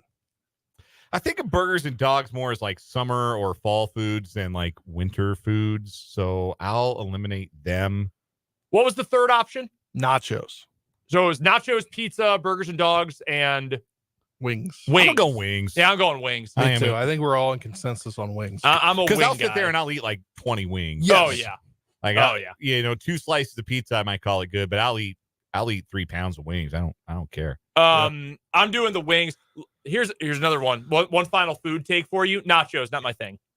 Like you just end up after 5 minutes, you just have wet chips. I don't. They get soggy. They got stuff all over, like the cheese and the meat. It gets soggy after a while. Oh my gosh. I'm gonna go to a restaurant next time and order wet chips. See how that goes. We're gonna hear from Big Red. He's coming up next on 580 Sports Talk.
Brendan, Dan, and Spencer here with you on 580 Sports Talk. Don't forget, coming up tomorrow, 2 until 6, we will be at Prairie Band Sportsbook in Mayetta at the Prairie Band Casino. Full show. We'd love to see you up there. Got some giveaways that will be available if you place bets while we are there during the show tomorrow. So come swing by. Just 20 minutes north of the capital city, up 75 Highway at the Prairie Band Sportsbook tomorrow for 580 Sports Talk. Coming up right now, let's hear from Big Red Andy Reid and what he had to say earlier on this afternoon in Vegas. Andy, there's been a lot of teams in various sports in your position where the players have talked about just it's so taxing to be in this championship or bust mode year after year after year mentally. How do you make sure that there's still joy for your players in the day-to-day and it doesn't become a thing where it's just trying to have the relief of winning? Yeah, listen, we try to have fun within the intensity of the game during the week. There's a time to focus in and a time to mess around, and they don't have to come in where they feel they're uptight into practice. I think some of that is we keep it relatively consistent so they know what they're coming into every day. The times are the same. They know the drill that's coming up. They know when they can focus and need to focus, and then they can also know when they can mess around and goof around with each other and kind of let their personality show. We'll go back to back. Coach, in the fall of 22, Todd Pinkston was coaching in high school, and now he's your running backs coach. What do you think he has brought to the running backs room, and was his background as a receiver helpful for guys like Isaiah Pacheco coming out of the backfield? Yeah, I think that does help. As far as knowing how to run routes, they had Greg Lewis last year, so he was in that same.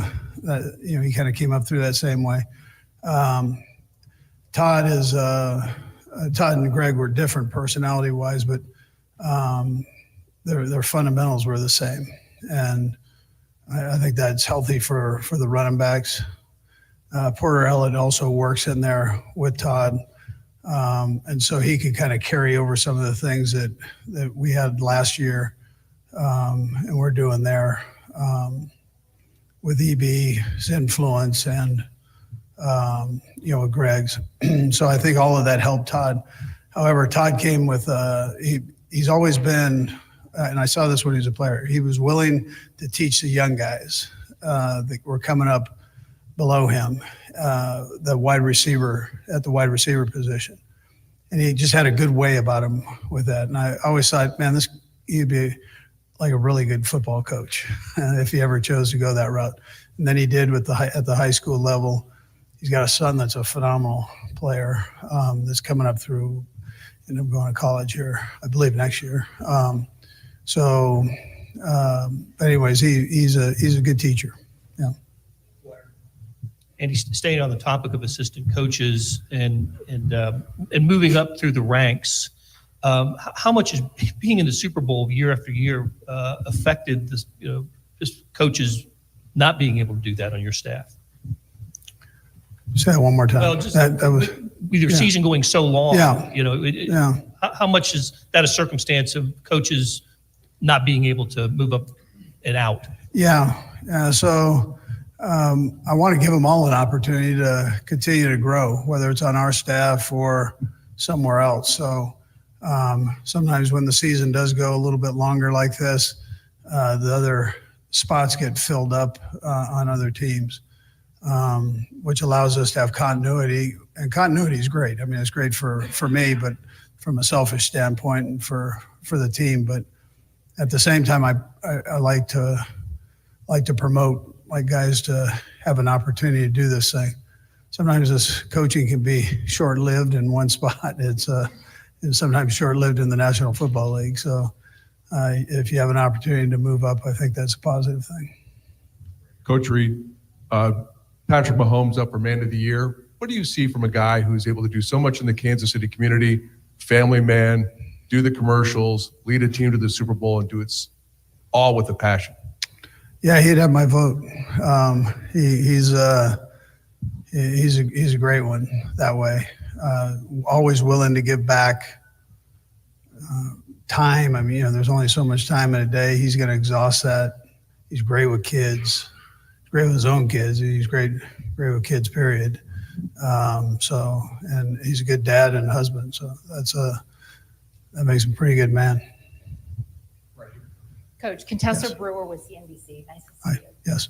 Can you give me a sense of the kind of conversations that you've had with your team and your staff around gambling ahead of the game in Las Vegas? Yeah, so the league does a great job of that, of talking to our guys. So we had the league security rep come in and talk to the guys right when we got here. I mean, literally when we got here. And that was part of the conversation that was gambling. So he made it very clear, reinstating the rules and regulations and temptations here, obviously, in Las Vegas. So that was addressed, yes. Andy, over here. Yep. Morning, Andy. All right, Adam. Good, thanks. Eric Bieniemy, have you had a chance to talk to him by chance? And what do you think his coaching future is? And I'll have a second one as well. I did. He actually came in and talked to our team before our last game. So he talked to the offensive guys and hung out with us in our meetings. So I have had a chance to talk to him.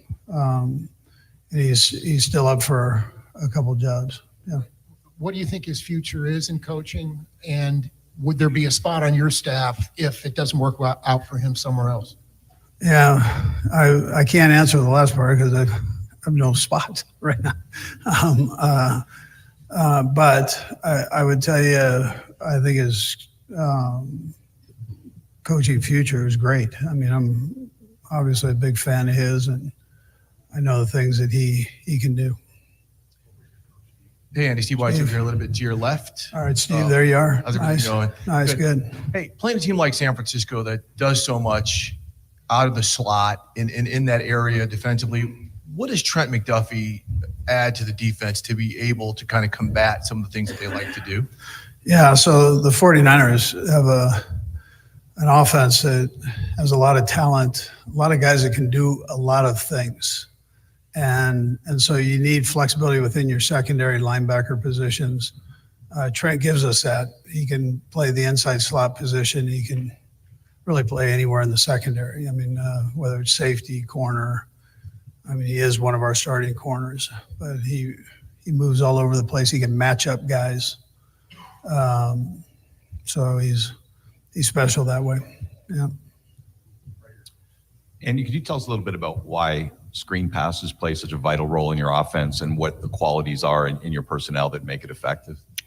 Yeah, so when you throw the football there, as much as teams do in this league and as much as we do, screen pass helps counter that rush coming. If a team is willing to push the quarterback up the field and rush the passer, this gives you an opportunity to check it down, get the big guys out there, and in a blocking position. So it's really just to counter the pass for you. Hey, Andy, Chris Persianen here with WFUV from Fordham.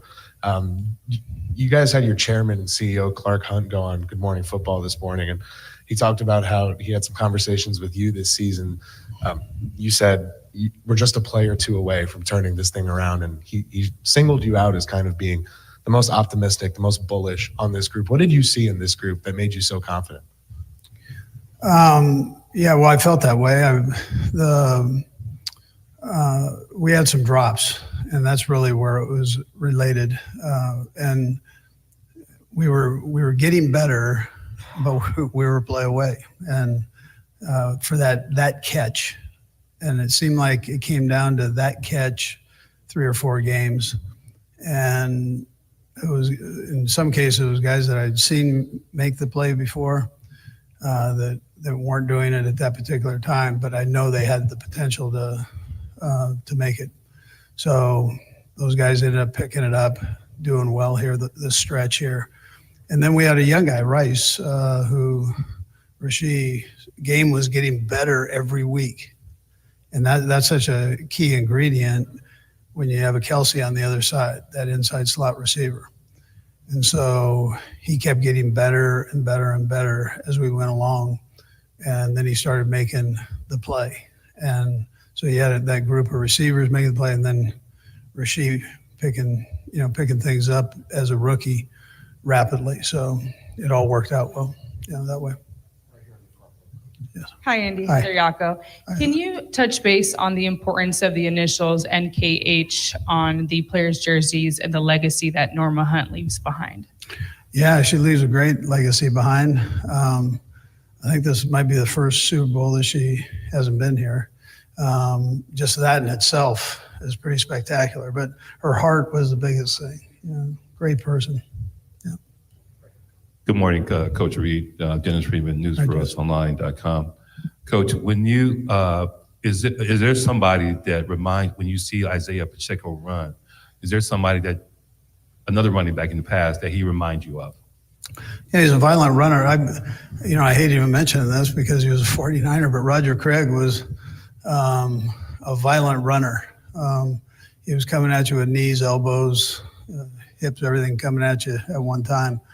And, they were built kind of the same way and ran with that violence.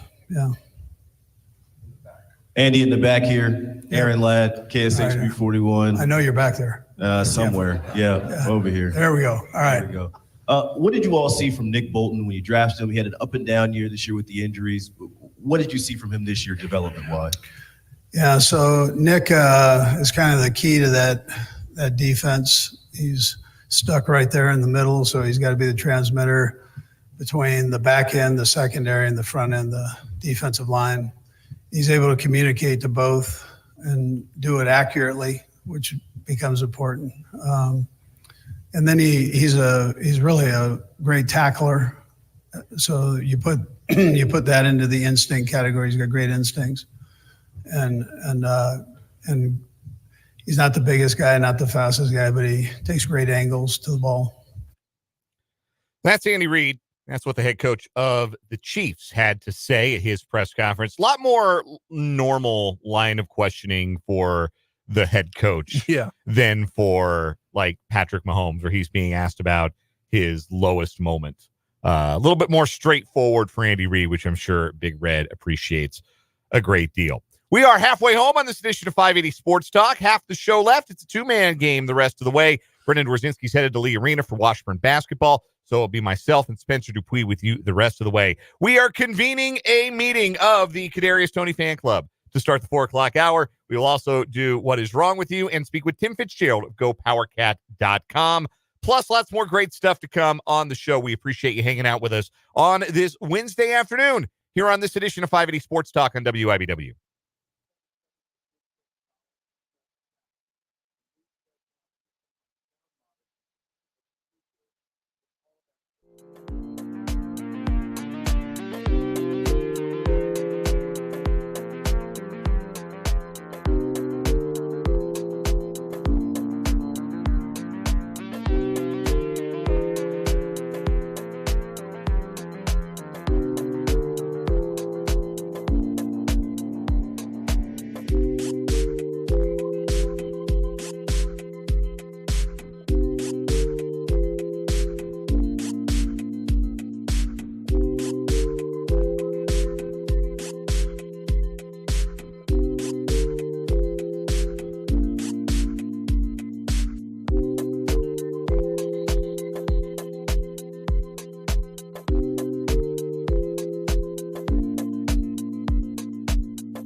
Let's get it. 4 o'clock hour of 580 Sports Talk on this Wednesday.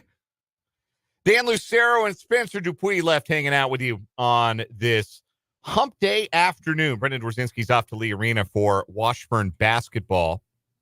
We appreciate you hanging out with us, however you are consuming the program. 580 WIBW, FM 104.9, online worldwide at 580WIBW.com, or if you are checking out our live video stream, which is now available, not just on our YouTube channel, 580 Sports Talk, not just on Twitter, 580 Sports Talk on Twitter, but also on the WIBW News Facebook page. So if you follow WIBW News on Facebook, you can go stream the show via Facebook as well. However you are consuming the show, we appreciate you hanging out with us here on this edition of the program. Lots more to get to on the show today. Coming up bottom of this hour, Tim Fitzgerald of GoPowerCat.com is going to join us. We're going to get Fitz's thoughts on K-State's overtime victory over Kansas from Monday, and a look ahead to their road game at BYU on Saturday. BYU got dump trucked in Norman last night. Oklahoma rolled over the 21st ranked team in the country. So a desperate team on the home floor. Don't want to end a week 0-2 in the Big 12. So it'll be a tough spot for K-State. No doubt about that. Also, no big changes to K-State's recruiting class on this second national signing day. But we'll get Fitz's thoughts on the end of the football recruiting cycle, at least for now. And if K-State has any plans to maybe add through the portal later on, or if anything like that might happen. And we'll talk about some other things, too, because it's Tim Fitzgerald. You never know where that conversation is going to go with Fitz on our Wildcat Wrap-up at the bottom of the hour. We're also going to give you 2 new What Is Wrong With You stories to chew on and see if any of them can defeat Grand Theft Amish from yesterday. Nobody's beating that title. I can tell you that right now. I do feel like the stupidity of the 2 in ours today, they're very stupid. Yes, we've got 2 utter morons, and maybe one of them will be good enough to beat Grand Theft Amish, but you're not beating the title. There are some stories that just on the strength of their title end up lasting a long time, winning a week, maybe even winning a month on What Is Wrong With You. And Grand Theft Amish is one of those that is good enough to do exactly that. Plus, later on in the show, we've got some Kansas City Chiefs audio to play you. Travis Kelce spoke with the media today. We'll play you some of that. Some snippets as well from Isaiah Pacheco, George Karlaftis, and Willie Gay. Also got our 580 Sports Talk headlines as well. So we appreciate you hanging out with us here today, and we've got lots more great stuff to get to on 580 Sports Talk. And we would really appreciate if you would come and hang out with us tomorrow at the Prairie Band Sportsbook up at Prairie Band Casino and Resort in Mayetta, about 20 minutes north of where we sit here on Huntoon Hill. We are going to be there for the duration of the show, 2 to 6 tomorrow. So come on out, say hi. We're going to hang out. We're going to talk sports. We're going to have a regular Thursday show. We're just going to be on location. So come see the gang tomorrow at Prairie Band Sportsbook. I'm excited to go there, Spencer, because they owe me money. Yeah. I'm still holding on to that divisional round Chiefs money line ticket. That bet I placed on opening day. And then you're going to place more, and they're going to owe you more money. Here's hoping. I'm just speaking it into existence. That's for you. the attitude. I appreciate that. I appreciate you having my back on that. Yeah, we might get some. We might play some futures. We might look at some of the MLB numbers, play some futures bets. Maybe a Super Bowl prop or 2. You can play all kinds of bets at Prairie Band Sportsbook. We hope you'll come and join us on 580 Sports Talk from 2 to 6 tomorrow. But I want to call this meeting of the Kadarius Toney fan club to order. I don't have a gavel, so that's just my fist on the table here. Have a gavel in the sound effects either. I've looked. I don't think we have one.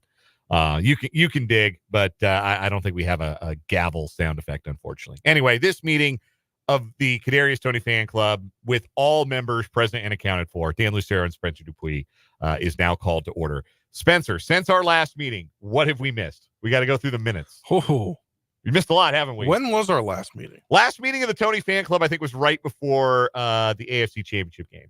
So that did not catch the IG Live escapade. Okay, yeah. So we did miss the IG Live on Sunday morning, where it was very.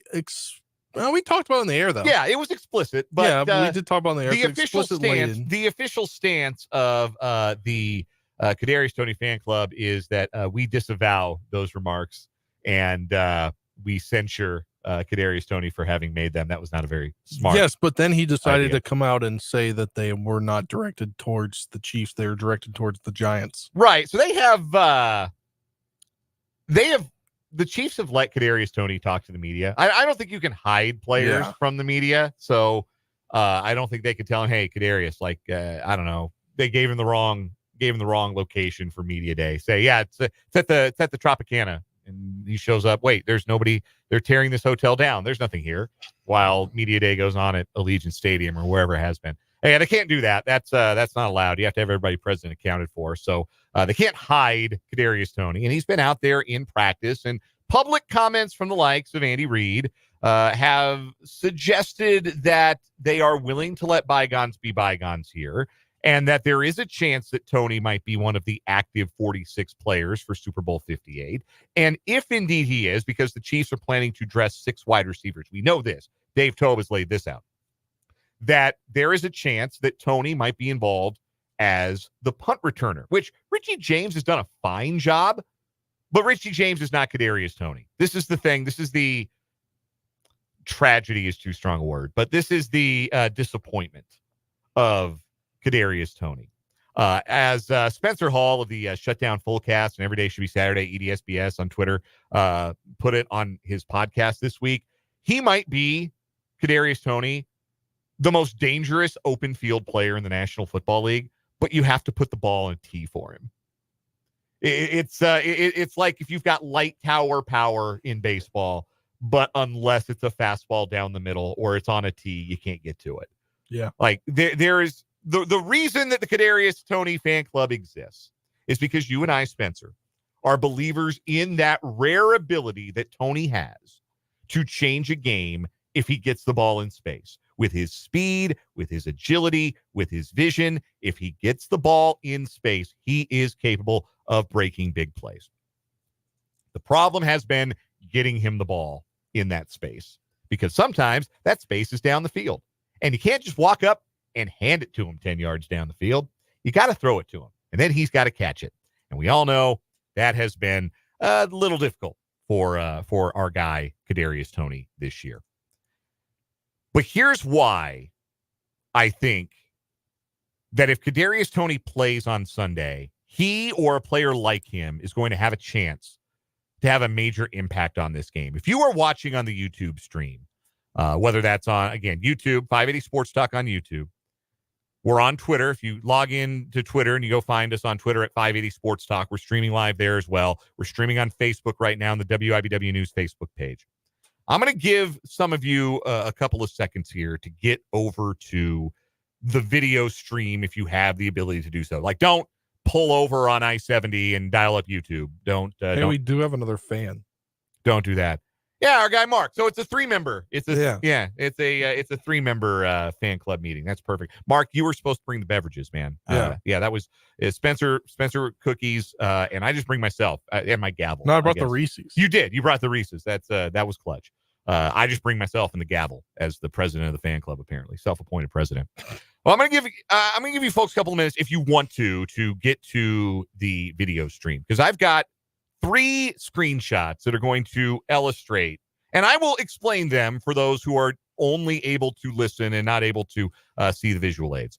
But I have 3 screenshots that explain why Kadarius Toney's skill set could help the Chiefs finish drives in the red zone and score touchdowns against this 49er defense. Are you ready for screenshot number 1, Spencer? Yes. All right, we're putting up on the video now. This is screenshot number 1. This is a play from last year's 49ers Chiefs game. What you are seeing is McCole Hardman taking that jet pitch, that little forward toss that goes into the book as a pass. And McCole Hardman, last year's edition of McCole Hardman, has come in motion on the play and has taken a forward pitch. As he is running from left to right, there are 2 unblocked San Francisco 49er defensive linemen that are in the backfield by 2 yards, but McCole Hardman is running away from them, and he has 3 blockers for 3 defenders on the left side of the field with the ball being snapped at the 8-yard line. This play at this moment is 100% going to be a touchdown. And do you know what it was, Spencer? It was a touchdown. Yeah. It was 6 points for the Kansas City Chiefs. Screenshot number 2, I am going to post. What do you know? It's the same game. It's the second quarter now. The Chiefs are still trailing in the game. And once again, that's number 17, last year's number 17. That's Mecole Hardman. And he has taken a jet sweep handoff from Patrick Mahomes. Patrick Mahomes has 2 defenders, including the outstanding Nick Bosa, no more than a yard away from him. 2 49er defensive linemen flying up in the backfield. Mecole Hardman is about to turn the corner. There are 4 blockers for 3 49er defenders on the right side of the field. In this very moment that I am describing and that you are seeing if you're watching the YouTube stream, this play is 100% a touchdown, even though the ball was snapped much further back at the 26-yard line. Yeah. Do you know what the end result of this play was, Spencer? 6 points for the Kansas City Chiefs. Yeah. That's screenshot number 2. Here comes screenshot number 3. Can you believe it? It's the same game. The Chiefs and the 49ers. This is still last season at Levi's Stadium. And what we have again is Mecole Hardman taking a handoff on a jet sweep from right to left. What we have is one unblocked defender who is looking longingly at Mecole Hardman because he has overrun the play. And Mecole Hardman has, on the left side of the screen, 4 blockers for 4 defenders. This play in this moment, snapped at the 4-yard line, is 100% a touchdown. Do you know what happened on this play, Spencer? A touchdown. The third touchdown of the game for Mecole Hardman. So that is what you have seen on the video stream. You have seen all 3 touchdowns that Mecole Hardman scored against the 49ers last year. Now, the 49ers have some different defensive line personnel this year. Like Nick Bosa and Eric Armstead are still there, but Javon Hargrave is new. Randy Gregory is new. Chase Young is new. Personnel is different, but the scheme is the same. We talked about this earlier this week. The scheme for the 49ers is the same. For their defensive linemen to just fly up the field. They want to get in the backfield as fast as they can because they want to tackle ball carriers in the backfield, and they want to create negative plays. They want to get you into 2nd and 12 or 2nd and 10 so that you end up in 3rd and 7 so that Nick Bosa can do the thing that Nick Bosa does as well as anybody in the league, and that is rush the passer. They are trying to create negative plays, and they come flying up the field at the snap. What can you do to defeat that level of aggression from your defensive linemen? Motion run plays, misdirection run plays, traps, jet sweeps, end arounds. Both the Packers and the Lions had tremendous success running those kinds of plays against the 49ers. So those runs, those plays are going to be there in much the same way that they were there in week 7 of last season. And they were there in that instance for Mecole Hardman. Kadarius Toney, I think, had just joined the team at that point. I don't believe he was fully active for that game. I'm trying to remember. I'm trying to look it up. But he only last year played in 7 games for the Chiefs. So he did not play in that 49ers game. What they had instead for those plays was Mecole Hardman, and he scored 3 touchdowns. Now, Mecole Hardman might be out of the trust tree because he's touched the ball twice in the playoffs, and he has fumbled the ball twice in the playoffs, including once out of the end zone that cost the Chiefs 7 points in that divisional round game against the Bills. So maybe there's not a lot of trust for Mecole Hardman, but if you're just putting the ball in Kadarius Toney's gut and telling him, get to the corner and do the thing that you do as well as anybody in football, make people miss, make explosive things happen in open field. Why couldn't Kadarius Toney make an impact? And if it's not him, why couldn't Mecole Hardman make an impact? Why couldn't any player with some speed have an impact with those kinds of plays? So be it resolved by the Kadarius Toney fan club that if he plays, if he's dressed for Super Bowl 58, I will bet you dollars to donuts he's going to get at least one of those plays. Yeah. One of those jet sweep or jet toss plays to the perimeter to try and take advantage of a weakness that this 49ers scheme has, because the Chiefs exploited it ruthlessly to the tune of 44 points last season, and they're going to do it again. And I'm saying all this in part because every time the Chiefs do a play like this in the red zone this year, it feels like it hasn't worked. They haven't had success with these plays, to the point where when they went and traded for McCole Hardman, we openly speculated on the show at the time that it was because they were bad at running this stuff now and needed a guy who had previously been good at running that stuff. But every time they've run that play this year, the refrain has been consistent. Oh, gosh, Andy Reid getting too cute on short yardage, getting too cute in the red zone again. This is a little bit of a warning that we're probably going to see it on Sunday. And when we do see it, it is not an example of being too cute. It is an example of Andy Reid calling a play that worked a lot and extremely effectively against the 49ers last year and trying to exploit that same issue with the 49ers. Because the flip side of it is, if the 49ers don't want to play that way, it would be, number one, a tendency breaker. And typically teams don't go against their scheme or do things completely differently scheme-wise going into a Super Bowl when what they did scheme-wise was good enough to get them there.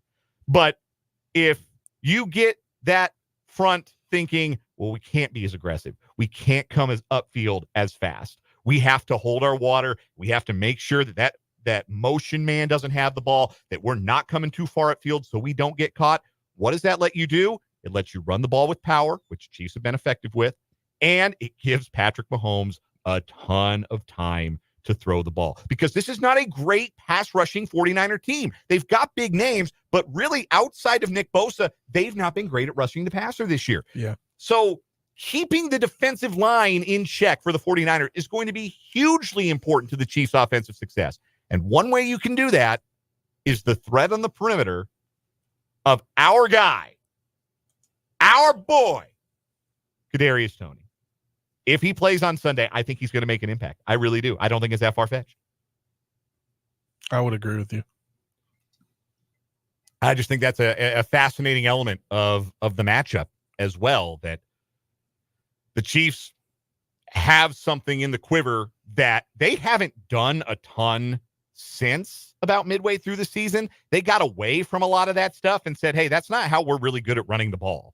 Like the off-tackle runs, the sweeps with Isaiah Pacheco, that's not the Chiefs' strength running the football this year, just base run game stuff. And they weren't really successful with as much of the jet motion concepts, probably because Kadarius Toney got hurt in the preseason and maybe has never been right health-wise this whole year. Maybe this is a McCole Hardman game. Maybe, if he's healthy, this is a Kadarius Toney game. But those kinds of plays, I'm not saying spam them. I'm not saying Andy Reid's going to call 20 jet sweep handoffs to Kadarius Toney, but I'm betting you this. I'm betting you that shows up in the red zone, because that is one area where even as the Chiefs have played better here down the stretch, they have continued to struggle just a bit, is in that red zone space. But you can beat this 49er team in the red zone with motion, with misdirection. And Toney, I really believe, is the best guy on the roster for that. So if truly all is forgiven, and Andy Reid and these Chiefs have seemed to be willing to move past the unpleasantness of championship weekend and the unfortunate decision to open his mouth on IG Live, there is a path for Kadarius Toney to make an impact on this Super Bowl. And what kind of a legacy would it be if after Super Bowl 58, if the confetti is falling and that confetti is red and gold, Chiefs yellow, if you will, and not the 49ers more traditional gold. And we are looking at 2 Super Bowl victories in 2 years and looking at Kadarius Toney having played a role in both of those wins, despite not being much of a factor, in fact, being a net negative for the Chiefs this particular regular season. What a fascinating discussion that becomes about Kadarius Toney's future in Kansas City after that. We're going to take a break here on 580 Sports Talk. This meeting of the Kadarius Toney fan club is now closed. Refreshments are outdoors. We're going to take a break. What is wrong with you's next.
What is wrong with you time on this edition of 580 Sports Talk? I think I am being nominated for What is Wrong with You by the text line. Text line's wide open, by the way, 785-272-9429. Always love when you get a text after a segment with a, so let me get this straight. I say, oh boy, what did I say? Yes, the texter from the 785 saying, let me get this straight. You want us to put Kadarius Toney back on the field in the Super Bowl when he can't even line up on the onside? Furthermore, you want us to try to let him go in motion. Look, all I'm saying is don't be surprised if it happens. Yeah. Don't be surprised if it happens, and don't be surprised if it's effective, because the 49ers are really susceptible to that. And if it were me, if I were Andy Reid, and I knew that I could win with jet motion and I could win with some end arounds and I could be really effective in the red zone probably against this 49er defense, and Kadarius Toney gave me the best chance to do that, then I would pat Kadarius on the back and say, buddy, you better check with the ref that you're onside before we snap this sucker. And then you better time that motion just right. And then you can score some touchdowns and be a Super Bowl hero and all will be forgiven. That's what I would tell him. If it were me, it's not. But if it were. Anyhow, what is wrong with you today? Brought to you as always by Top City Metal Supply, who cuts the metal you need to your specifications, saving time, money, and material. Never settle when it comes to metal. Top City Metal Supply on South Topeka Boulevard, halfway between Frito-Lay and Forbes Field. Our current weekly champion, Grand Theft Amish, the 31-year-old woman in, I believe it was Sturgis, Michigan, who stole a horse and buggy, hijacked an Amish family's horse and buggy and absconded with it and left it in the parking lot of a hotel where she hid from police under a pile of clothes. The hiding place was not super effective. She was found. She was arrested. That's our weekly champion. Going to be hard to beat, but we got two stories today. And Spencer, I'm going to let you go first. All right. This is a Florida story, but we come to find out he's not a Florida man. Okay. Well, anyone who commits an act of stupidity in Florida is spiritually a Florida man. That's what I was going to say. He's essentially a Florida man, but He is a New York man joyriding among the Florida surf. That was cut short by the police after he deliberately circumvented a closed gate to drive onto the beach. The event, which was captured on camera, saw Jason B. We're just going to go by B because he has a very long last name. Okay. That I would probably mess up. 49. So he's a 49-year-old. Okay. He was driving his Dodge Ram pickup onto the shore of New Smyrna Beach just before 9 a.m. Tuesday morning. A press release from the Volusia County Sheriff's Office said Jason bypassed the gate the gate that was a beach access was closed because of the high tide and severe wind with the storm they were getting. The 48-year-old also failed to pay the vehicular access fee required for beach entry. Video of the incident from the sheriff's office showed Jason in his white pickup truck driving down the shallow waters for over a minute. In the portion of the clip, he's attempting to do a donut in the shallow water. 3 lifeguards from the beach responded to the deserted beach and spotted the 48-year-old backing up further into the ocean water. The lifeguards later told police that they approached him in case of a medical issue. When the deputies arrived on the scene, he told them he wanted to drive on the beach. Clearly. According to the affidavit. Quote, "It's not my fault the truck don't surf," he was heard telling the deputies in the body cam footage. "Yeah, you shouldn't be driving on the beach when the gates are all closed," the deputy replied. Can I get in trouble for that? Jason replied. Yeah, the deputy said. He was charged with a violation of the county ordinance 2174-8, the failure to pay the vehicular access fee, and was held on a $200 bond. The truck was also impounded by law enforcement.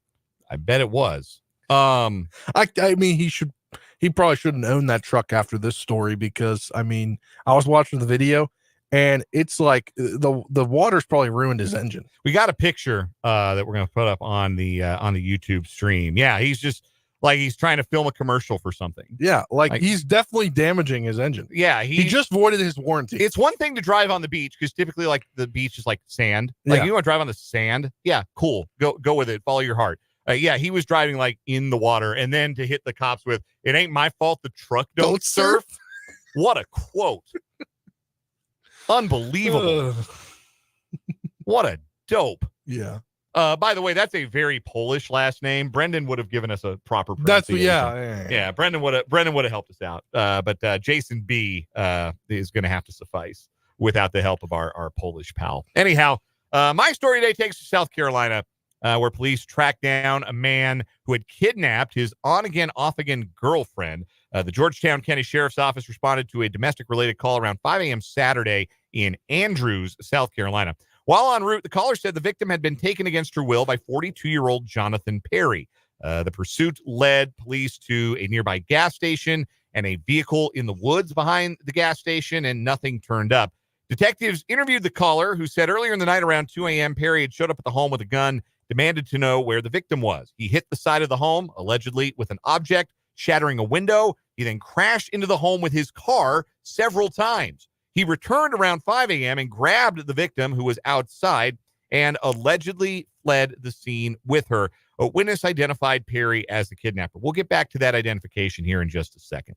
A short while later, deputies located the suspect's vehicle not far from the victim's home. The car was found stuck in the mud. Deputies found Perry and the victim nearby in a cemetery. They also found a gun with no magazine in the area. Neither Perry nor the victim were injured. In an interview with detectives, Perry said he drove 4 hours from his home in Spartanburg to the victim's home to speak with her. He told deputies he wanted to talk to the victim and convince her to sell her cell phone so he could get bail money for a separate case involving the two. He said he walked up to her door, where he was met by a man whom he did not know. The man told Perry to leave. Perry said he did bang on the front door inside of the house, but denied causing damage or striking the home with his car. Perry also claimed the victim went with him to the cemetery on her own accord. The deputies arrested Perry on charges of kidnapping, possession of a weapon during a violent crime, and malicious injury to personal property. He's being held on $67,000 bond. Where you may be asking, is the "what is wrong with you" element of this? Right now, this just sounds like an angry dude. Well, remember when I told you he was identified as the kidnapper by a witness? Here's one way to make yourself less identifiable. Don't wear an article of clothing with your name on it. Yeah. So they tracked this guy Perry down, and he was wearing a ski mask. Okay, if you're wearing a ski mask, you probably don't want people to be able to identify you. That's the whole point of wearing a ski mask during a commission of an alleged crime. But he was also wearing a camouflage vest that had his name on it. A personalized vest. Bro, you wore something with your own name on it to commit a crime, like while in the commission of an alleged crime. That is where the "what is wrong with you" comes in. So I have something to add to my story. This is interesting on the body cam footage, because I didn't watch all of it. Because once I saw the truck don't surf, I was like, that's going to be my story. And the New York Post adds to the story. A deputy pointed out that he should not have been driving on the beach while it was closed. His bizarre comeback was, I thought I was in England, he said with a grin. You thought you were in England? You're not in England, the deputy replied. We're not in Kansas anymore, he inquired, apparently channeling Dorothy from The Wizard of Oz. What a doofus. He was dressed in a black Harley Davidson shirt, laughing it up. And before he asked if he could get in trouble, he said jail time if need be, the deputy responded. Apparently in his booking photo, he was seen grinning. Yeah, he's got a big smile in his booking photo. He wins today, but I don't think as good a quote as not my fault the truck can't surf is. I don't know if you can beat somebody who stole a horse and buggy. That's going to be a hard one to beat, I got to say. Yeah, you can't. Yeah. Grand Theft Amish advances on another day on What Is Wrong With You, which is brought to you by Top City Metal Supply. Metal cut to order when you need it. Top City Metal Supply on South Topeka Boulevard, halfway between Frito-Lay and Forbes Field. Tim Fitzgerald at GoPowerCat.com joins us next here on 580 Sports Talk.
It sure was a big Kansas State victory on Monday night at Bramlage Coliseum. To break all that down and the rest of the happenings in K-State athletics, we welcome in Tim Fitzgerald, the publisher of GoPowerCat.com, for our weekly Wildcat Wrap-up. Fitz joins us on the Fleming Place Wine and Spirits hotline every Wednesday at this time. You can follow him on Twitter at Life of Fitz. And again, check out his and his staff's outstanding work at GoPowerCat.com. Fitz, back-to-back home wins for K-State men's basketball over KU for the first time since 2014-2015. What stood out the most to you about Kansas State winning that game on Monday night? Their energy level was so much better than the last 4 or 5 games. You know, they just seemed more focused on the task. They were more attentive to all the details. They still don't value some of these possessions as much as they should. They have too many turnovers. But I thought as an overall expression of what they can be, that was closer. But, you know, to be blunt, in this league, you can't go half-assed. You better be full-assed or you're going to get your butt kicked. And they got there. And the crowd played a big role in that. Now they got to take it out on the road as they head to Provo for a late-night game with BYU on Saturday. Let's see if they can translate that by just being ready to play, come out with the kind of energy you need to, and honestly, just move. Sometimes they just stand around way too much. We have spent a lot of time this season talking about what Tyler Perry isn't or hasn't been or isn't able to bring this Kansas State team, his limitations. Might be time a little bit in the wake of a game like that to talk about what he is, and what he certainly seems to be is a young man who isn't afraid of the moment and isn't afraid to take the big shot. And you need a guy like that. He may not make them all, and he didn't make the one at the end of regulation, but boy, he made some big shots in that overtime period. He had 21 of his 26 points in the second half in overtime. How meaningful is that ability for him to have that sense of the moment and show the ability to come through when the moment asked it of him, like he did on Monday night? Well, we know why. I mean, it should be obvious now why they keep him on the floor. And, I still think they should play him less in the first half. Let some of the young guys kind of do their thing, because his moment comes later. But they did discover in this game, when they moved him off the ball a little bit, he got some 3-pointers down, taking passes and shooting instead of trying to just generate it. That seems to be more of his comfort zone. So they need to focus on that. Tyler Perry's that roller coaster that for the first 2/3 of the ride, you're like, this sucks. And then the last third has a couple loops and some great plunges or something. You're like, that was the greatest roller coaster ever. Because he scored 8-11 of K-State's 11 in overtime, and they wouldn't have won it without him. He's one of the more hot and cold players I've ever seen in my life. And if they can get him more hot than cold, K-State's going to be really good. The big man rotation has become really interesting to me, and I thought all three K-State bigs on Monday night, you talk about energy, I think you got that from all three of their big men, Will McNair, David Gasson, and Jarrell Colbert. I think Gasson and Colbert, or rather Gasson and McNair, they were the only bench players used all night by Jerome Tang in that game. And while I think McNair, he's the biggest of them, but he has some limitations on the defensive end. But Gasson and especially Colbert make such a difference for this team defensively. Do you think we'll maybe start to see some more Jarrell Colbert minutes, particularly against teams with an inside presence? This is something I discussed on our podcast that'll go live in the morning, or it actually goes live at midnight, but it'll be on the side in the morning. But Jarrell Colbert had one of the most interesting stat lines I've ever seen, in the fact that I'm not a huge fan of the plus minus on the stats. I don't think it's a great measurement. But Dan, he played 16 minutes and was plus 18. I don't know if I've ever really seen that before, where you were plus more points than the minutes you played. And he didn't score any points. Yeah. So he's making everyone around him better. He's playing better defense because they're not scoring as much. And he just kind of moves better and gets up and down the court. And I think they're going to have to. Jerome Tang does talk about, though, with his limited playing experience at his size, he's still not in game shape. You can run all you want, practice, but game shape, you got to earn it in the game. There's something about the stopping and starting and the going and the grind of going through 20 minutes in a game. Play 15 minutes and a half, and I'll get a big man in much better shape. I think we're going to see his minutes go up, but also it's going to be a lot about matchups. Will McNair offered a physical presence that they needed to defend KU in the middle, and he was good. But I think Jarrell Colbert, guys, is going to be really good by next season. There's just something there that he's beginning to discover, and if they can get him to where he can be, wow, he's going to be special. Tim Fitzgerald of GoPowerCat.com is our guest. This is the Wildcat Wrap-up here on 580 Sports Talk. Fitz joining us on the Fleming Place Wine and Spirits hotline. Check him out on Twitter at @LifeOfFitz. What did you make of the lack of a court storm? Because you and I were both there last year when Jerome Tang got on the microphone after the game and said, from now on, we're going to expect to win. We got you your one court storm. And it looked like the students very much wanted to come out onto the court. And I'm not anti-court storming, particularly in a situation like Kansas State, where they do a pretty good job keeping the fans away from the players, at least now they do. There was a time, but they do a better job now being able to keep the students in particular away from the opposing team in those instances. But we did not see a court storm. The coaches asked for them not to do it, and the students didn't do it. What did that reveal to you? What was your impression of the lack of the court storm there?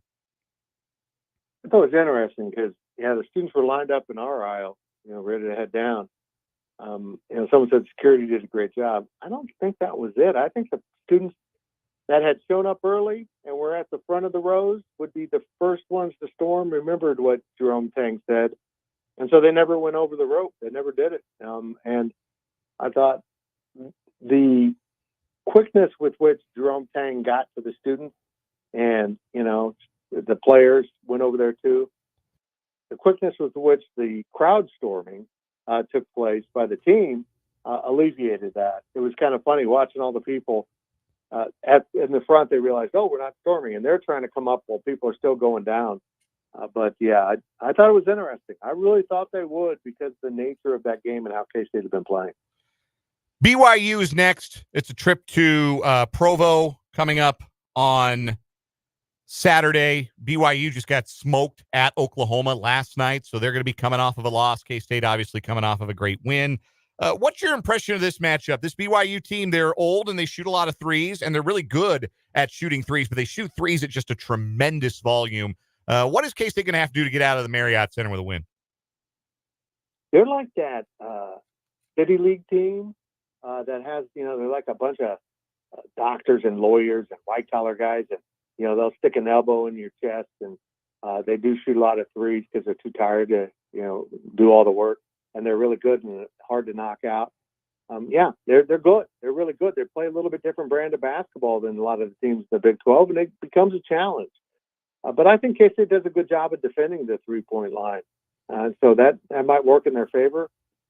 But when you're a team that shoots a lot of threes, there's just a kind of an unknown there. Does that mean you're going to hit them and be a great game, or you're going to miss them and really get into a scrap? There's just, I don't want to say luck, but, just a certain level of fortune there that, maybe it'll be misfortune or good fortune and how the ball bounces that night. But I'm intrigued. It's a 9 p.m. game, so that's something to worry about. I mean, those guys, won't be off the court till 11 p.m. their time, and we'll see if they can, translate this. But they do have a week to rest. It's a big Monday. With a 5-5 record now in the league, K-State could theoretically hold serve in their final 4 home games and get to that 9-9 mark in the Big 12 that a lot of people have speculated will be good enough to be an NCAA tournament resume for a Big 12 team this year. TCU, BYU, West Virginia, and then Iowa State on senior night or senior day, I suppose it's going to be an afternoon tip, are the home opponents. How realistic is it to go 4-0 in those games? If they do, they're going to be 500, and that's the baseline goal for this team is to get to that 500 mark. It would, probably behoove them to go out and steal a game, maybe Saturday on the road again. Maybe they can do that later on. Maybe there's someone else. They still got to go to Kansas. Now, these last 8 games, it's the conference. Texas has been beatable at home. They're really good on the road for some reason. They're kind of the opposite of everyone else, but there's some games that they can win on the road, but they've got to defend that home court. Tim Fitzgerald of GoPowerCat.com is here with us for the Wildcat Wrap-up on the Fleming's Place Wine and Spirits Hotline. And Tim, Aoka Lee garnering a lot of attention, even though she is away from the team right now. They've really shown over the last couple games they need her back. Do you know what her timeline's looking like here about halfway through the 4-week time they gave about 2.5 weeks ago? Yeah, I haven't talked to Coach Mitty about it. Someone did indicate to me that they feel like next week they might be able to get her back to start doing some stuff. Maybe not game, but maybe it'll translate just to a few minutes. They're going to baby her along. Their schedule gets seemingly a little bit easier. I mean, it just came off going to Texas, and that's the big test in this conference. But the last thing they want to do is put her in peril to play a regular season game. This team's in the NCAA tournament. They're going to be highly seeded because when they get her back, that'll just indicate they're ready to go. So they certainly need to get her back, but keep her healthy and not push her too fast. So they might stick with that 4 weeks, but we might see her a little bit more on the court, just getting out there a few minutes per half to, kind of test that knee out. I'm really interested to see how Coach Mitty handles her. We're speaking with Tim Fitzgerald at GoPowerCat.com. Shifting from the hardwood to National Signing Day Part 2 today, and not a particularly active one necessarily for Kansas State, but they did announce their preferred walk-on class today. Who stands out to you in that group? Are there some potential impact guys that Chris Kleiman and their staff were able to convince to take a PWO and come be a part of the Wildcat football program? Yeah, I don't have the list in front of me, but I think it's a really solid class. That level, that preferred walk-on level, has been so good for K-State. Austin Moore, you can go through the whole history of Kansas State and how the walk-on have really shown up. I think they did a good job with it. They got positions of need, quarterback, nose tackle, just some guys that I think will eventually really help this team. And to explain what a preferred walk-on is you can have 85 guys on scholarship, but you can only have 105 guys when your camp opens before classes start. And those other 20 guys, or 20 plus if you're under your 85, are your preferred walk-on. If you're just a walk-on, regular walk-on, you got to wait until classes start before you start practicing. So there's something really important about being the preferred walk-on.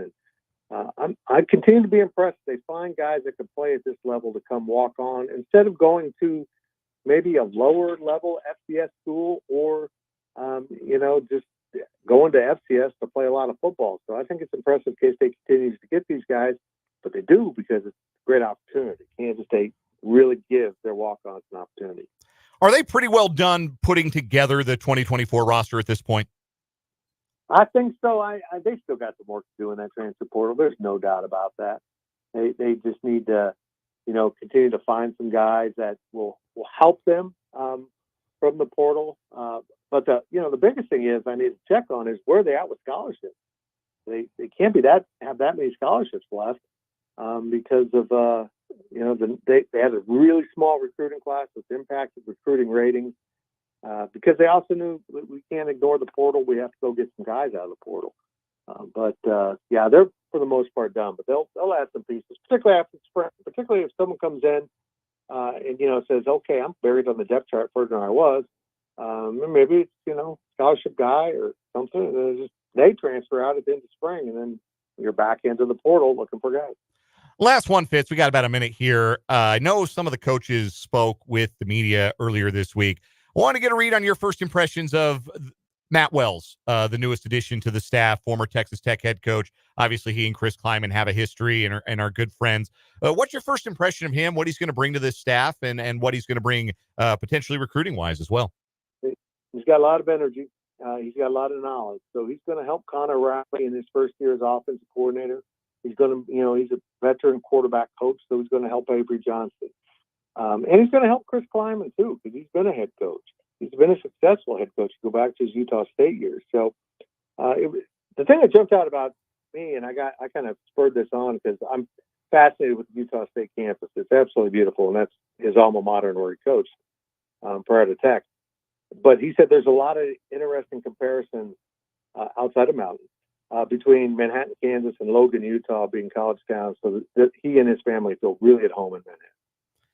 Tim Fitzgerald, publisher of GoPowerCat.com, part of the 24/7 Sports Network. Subscribe today to get Fitz and his staff's outstanding insight into all things Kansas State. And if you want to see a list of those preferred walk-ons for the football program, including quite a few Kansas kids, there is one up. Ryan Wallace put one up earlier today. Fitz joins us on the Fleming Place Wine and Spirits hotline every Wednesday for the Wildcat Wrap-up here on 580 Sports Talk.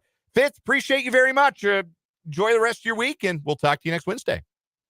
Thanks, boys. Good to talk to you. That is Tim Fitzgerald. It's going to wrap up the 4 o'clock hour. Coming up, we've got sports headlines to lead off the 5 o'clock hour of 580 Sports Talk.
Let's get it. Final hour of the day here on 580 Sports Talk.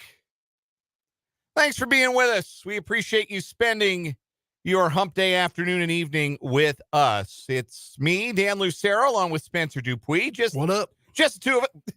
You said hello. We could allow that. What up? That really threw me off. I wasn't expecting that. I was trying to throw you off. That was the point. You did. Mission accomplished. That's Spencer Dupuis. I'm Dan. I was going to say just the two of us will make it if we try. Maybe we won't. Maybe we won't make it. Maybe we'll just keep tripping over ourselves the rest of the program. But it's just the two of us the rest of the way. Brendan Dworzynski is out at Lee Arena. Got Washburn basketball tonight getting started in 8 minutes time with pregame coverage over on our sister station, Classic Country 106.9. So we have that to look forward to tonight on our sister station as Washburn takes a home floor. It feels like a long time since Washburn's played home basketball games. They've had 2 long road trips each of the last 2 weeks. So the Ichabod's happy to be at the friendly confines of Lee Arena tonight. And I'm sure Brendan is too, because it's a much shorter drive home after the game. That's over again on Classic Country 106.9. Pregame at 5:15 with the tip-off of the women's game at 5:30 and the men's game to follow. Coming up this hour, this final hour of 580 Sports Talk, we're going to hear from Travis Kelce. Spoke to the media earlier today. We've also got some choice cuts from Isaiah Pacheco, George Karlaftis, and Willie Gay that we'll bring you. We've also got our 580 Sports Talk headlines as well. You are, as always, invited and encouraged to join the discussion here on 580 Sports Talk, whether that's in the YouTube stream live chat. You check us out on YouTube. 580 Sports Talk is the YouTube channel. Subscribe to the channel. Makes it easier to find all of our videos if you do that on your YouTube account. You can also follow us on Twitter at 580 Sports Talk. You follow both of us on Twitter. Maybe you should follow Spencer. He's the new guy. Maybe you don't follow him yet. Maybe you should. Yeah, follow me. At Spencer Dupuis. That's Dupuis. It's a quick aside. So the last names of the members of this program, Lucero, Dworzynski, and Dupuis. Very, very much the American experience here. We are the melting pot of America here on this program. I was passing that information out. We were going to get some stuff. We got some stuff cooking up, imaging and promotional and things like that. We were getting that information out to our voiceover guy, and I was explaining the last names and the pronunciations of them to our program director. And he asked about mine. Mine's pretty straightforward. Like, I don't think Lucero is hard. No. Like, I get Lucero sometimes. I get like a hard C. People try to make it like really Italian. So I get that sometimes, but it is Lucero. It's pretty straightforward. It's like it's spelled. Brendan's is not like it's spelled. I'll tell you something interesting. It is really hard to spell. Mm-hmm. And I think that goes to show, because when I got an email welcoming me to the company from corporate, it said your supervisor, colon, Brendan Dworzynski, spelled wrong. I believe it. And I told him, and I was like, it's probably just your last name. I can spell it now, no problem. DZWIERZYNSKI. Like, I've got it frontwards and backwards now, but I mean, I've worked with him since 2017. Yeah. So and seen it in print plenty. And yours is Dupuis. Is it French? You get French French Canadian. French Canadian. Yes. Okay. All right. Cool. Yeah. So how I do it, it's, if I was spelling it out phonetically, I do like something is due, DUE dash Pwee, PWEE. Yeah, that's how I would have done it phonetically too. If I were trying to spell it phonetically for somebody, that's how I would have done it too. But anyway, I'm explaining this to our program director that, like, okay, these are the last names. This is my last name, and this is how you do it phonetically, and this is Brendan's last name, and this is how you do that phonetically. And then, oh yeah, hey, this was before you had gotten here. I said, and we're going to add our third guy, our new guy coming in, and his last name is Dupuis, and he just gave me a sideways look like, man, what is with your name? So it is they're not easy ones, but no, follow Spencer on Twitter at Spencer Dupuis, Dupuis, French Canadian. Okay. Do you have like family in Canada, anything like that? No, but there is somebody. If you Googled Spencer Dupuis, you would find a hockey player. Interesting. Like in some junior weird league. I don't know. The Junior Weird League of Hockey. In Canada. But Okay. yeah, if you do that, you will soon. So for a long time, I think I'm. Yeah, you can find his elite prospects page. Oh, It yeah. is like the fourth thing that comes up on Google. You ever want to laugh? Go look at Wayne Gretzky's elite prospects page. See how many goals he scored as a 9-year-old. It's like 378 goals in a season. It's one of the funniest things on the internet. For a long time, when you Google Dan Lucero, I think I'm the primary result now. But maybe that's just because I'm the one Googling it. I'm doing it from Topeka, Kansas, where I'm like live and make my career. Maybe if, you're somebody different and you Google it and you live in like Sheboygan, somebody else comes up. Maybe there's a Dan Lucero who's like an investment banker in Waukee, and that's what comes up. But I used to, when I would Google myself, I would find that I shared results with, there was a cross-country runner at, I want to say, Washington State, and his name was Dan Lucero, and we had the same birthday. Not just date either. I'm talking we were born on the same day, September 22nd, 1986. And now we didn't look anything alike. It wasn't like total crossing of the streams or anything like that. But that used to be. Now, I don't think he continued his like running career professionally or anything. So lately, when I Google Dan Lucero, it's mostly just me. But I have something for you, kind of inside, not really inside baseball, I guess. But obviously, as a broadcaster, like you never hear my last name, right?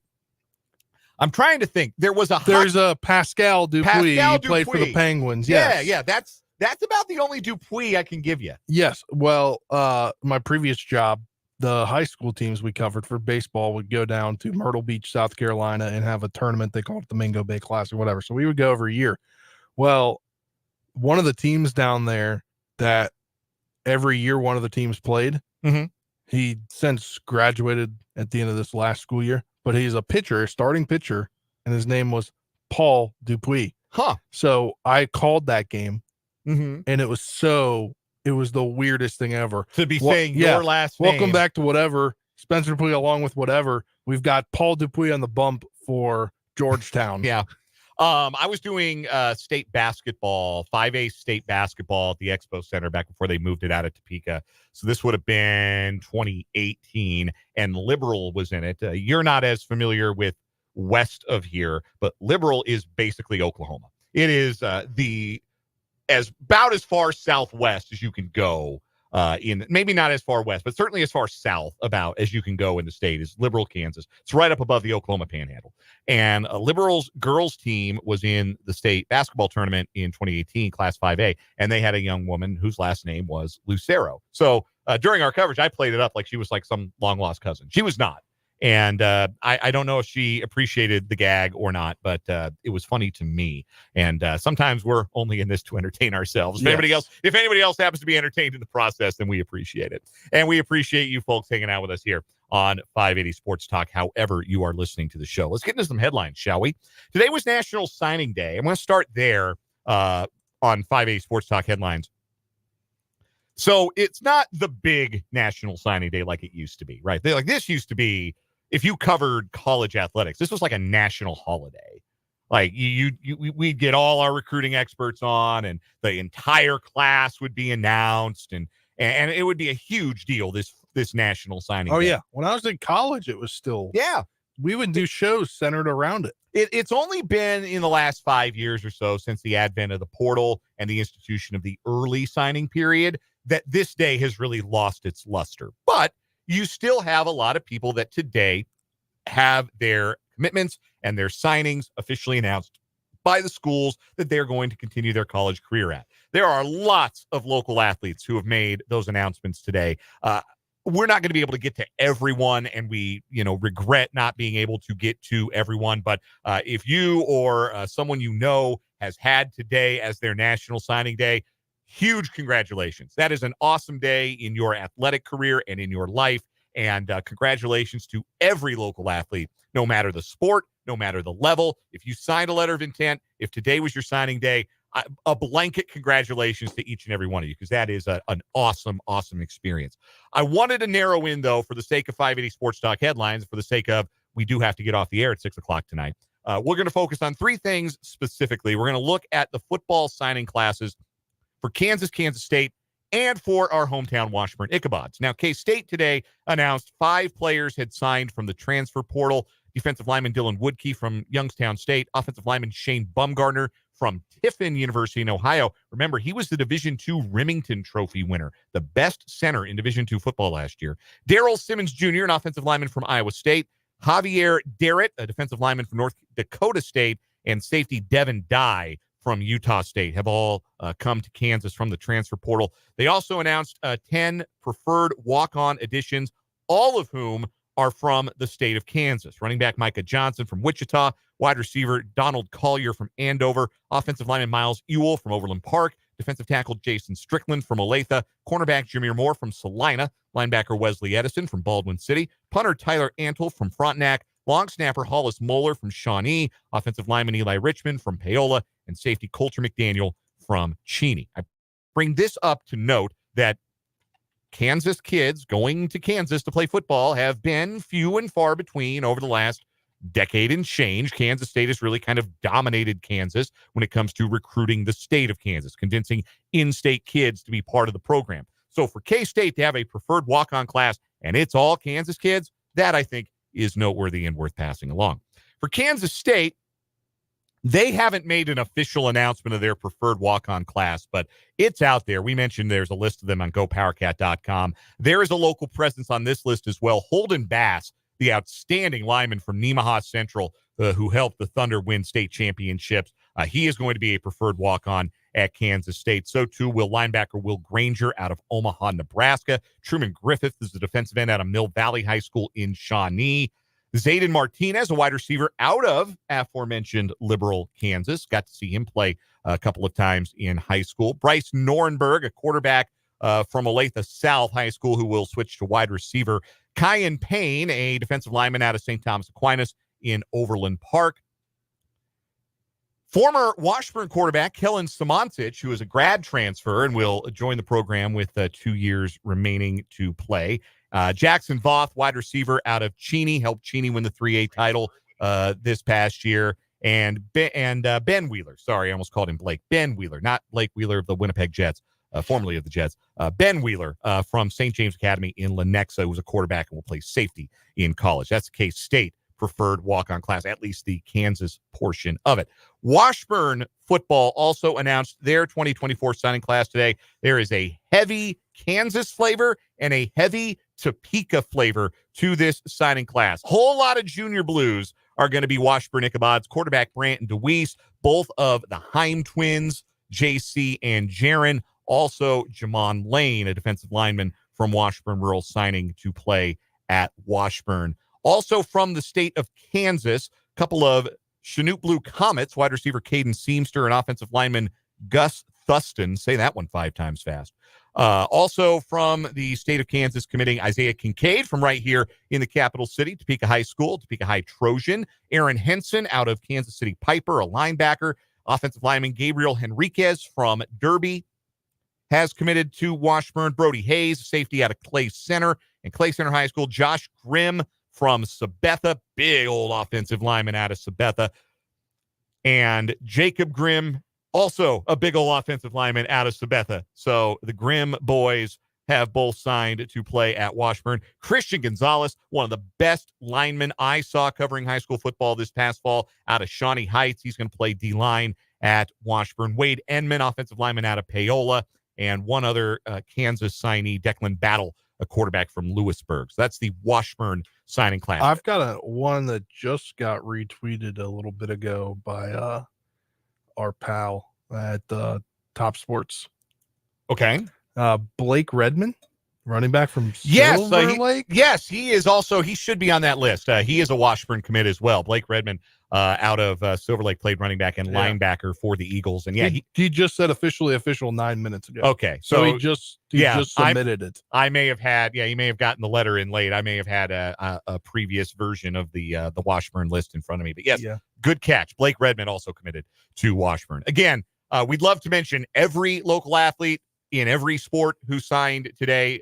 Let this blanket congratulations be sufficient because, again, we do have to get off the air at some point today, and we do have to air commercials and all of that. But I don't say that to be flip. I think this is an awesome day and a day to celebrate. So if your son or daughter signed a letter of intent and had their signing day today or earlier or has one coming up, congratulations. That's an awesome achievement. All right, let's continue our 5A Sports Talk headlines, Spencer. All right. This came down during the show here within the last, I'd say, hour and a half. Nick Saban will join College Game Day. I'm not at all surprised. He's a great addition. I think that will drive viewership up just because of his football mind. I will say it's kind of funny. Who is he going to be going against when it comes to former college football coaches in pregame shows? Well, Urban Meyer's on the Big Noon Saturday pregame on Fox. Urban Meyer versus Nick Saban. Interesting to put it that way. I wouldn't have necessarily thought of it that way. But this does also say Lee Corso will make a return. Yeah, so and Pat McAfee will return. On the press release from ESPN released earlier today that Nick Saban will be joining ESPN as a college football analyst, and he will be on the College Game Day desk. Joins a team that includes host Reese Davis, analyst Lee Corso, Kirk Herbstreit, Desmond Howard, and Pat McAfee, as well as the rest of the cast: Pete Thamel, Jen Lada, Jess Sims, and Stanford Steve Coughlin. That is a crowded desk, is what I'm going to start with. That is a crowded desk. But it was like that 2 years ago. This is true. With who was it? Who's the guy that they let go when McAfee signed? Pollock.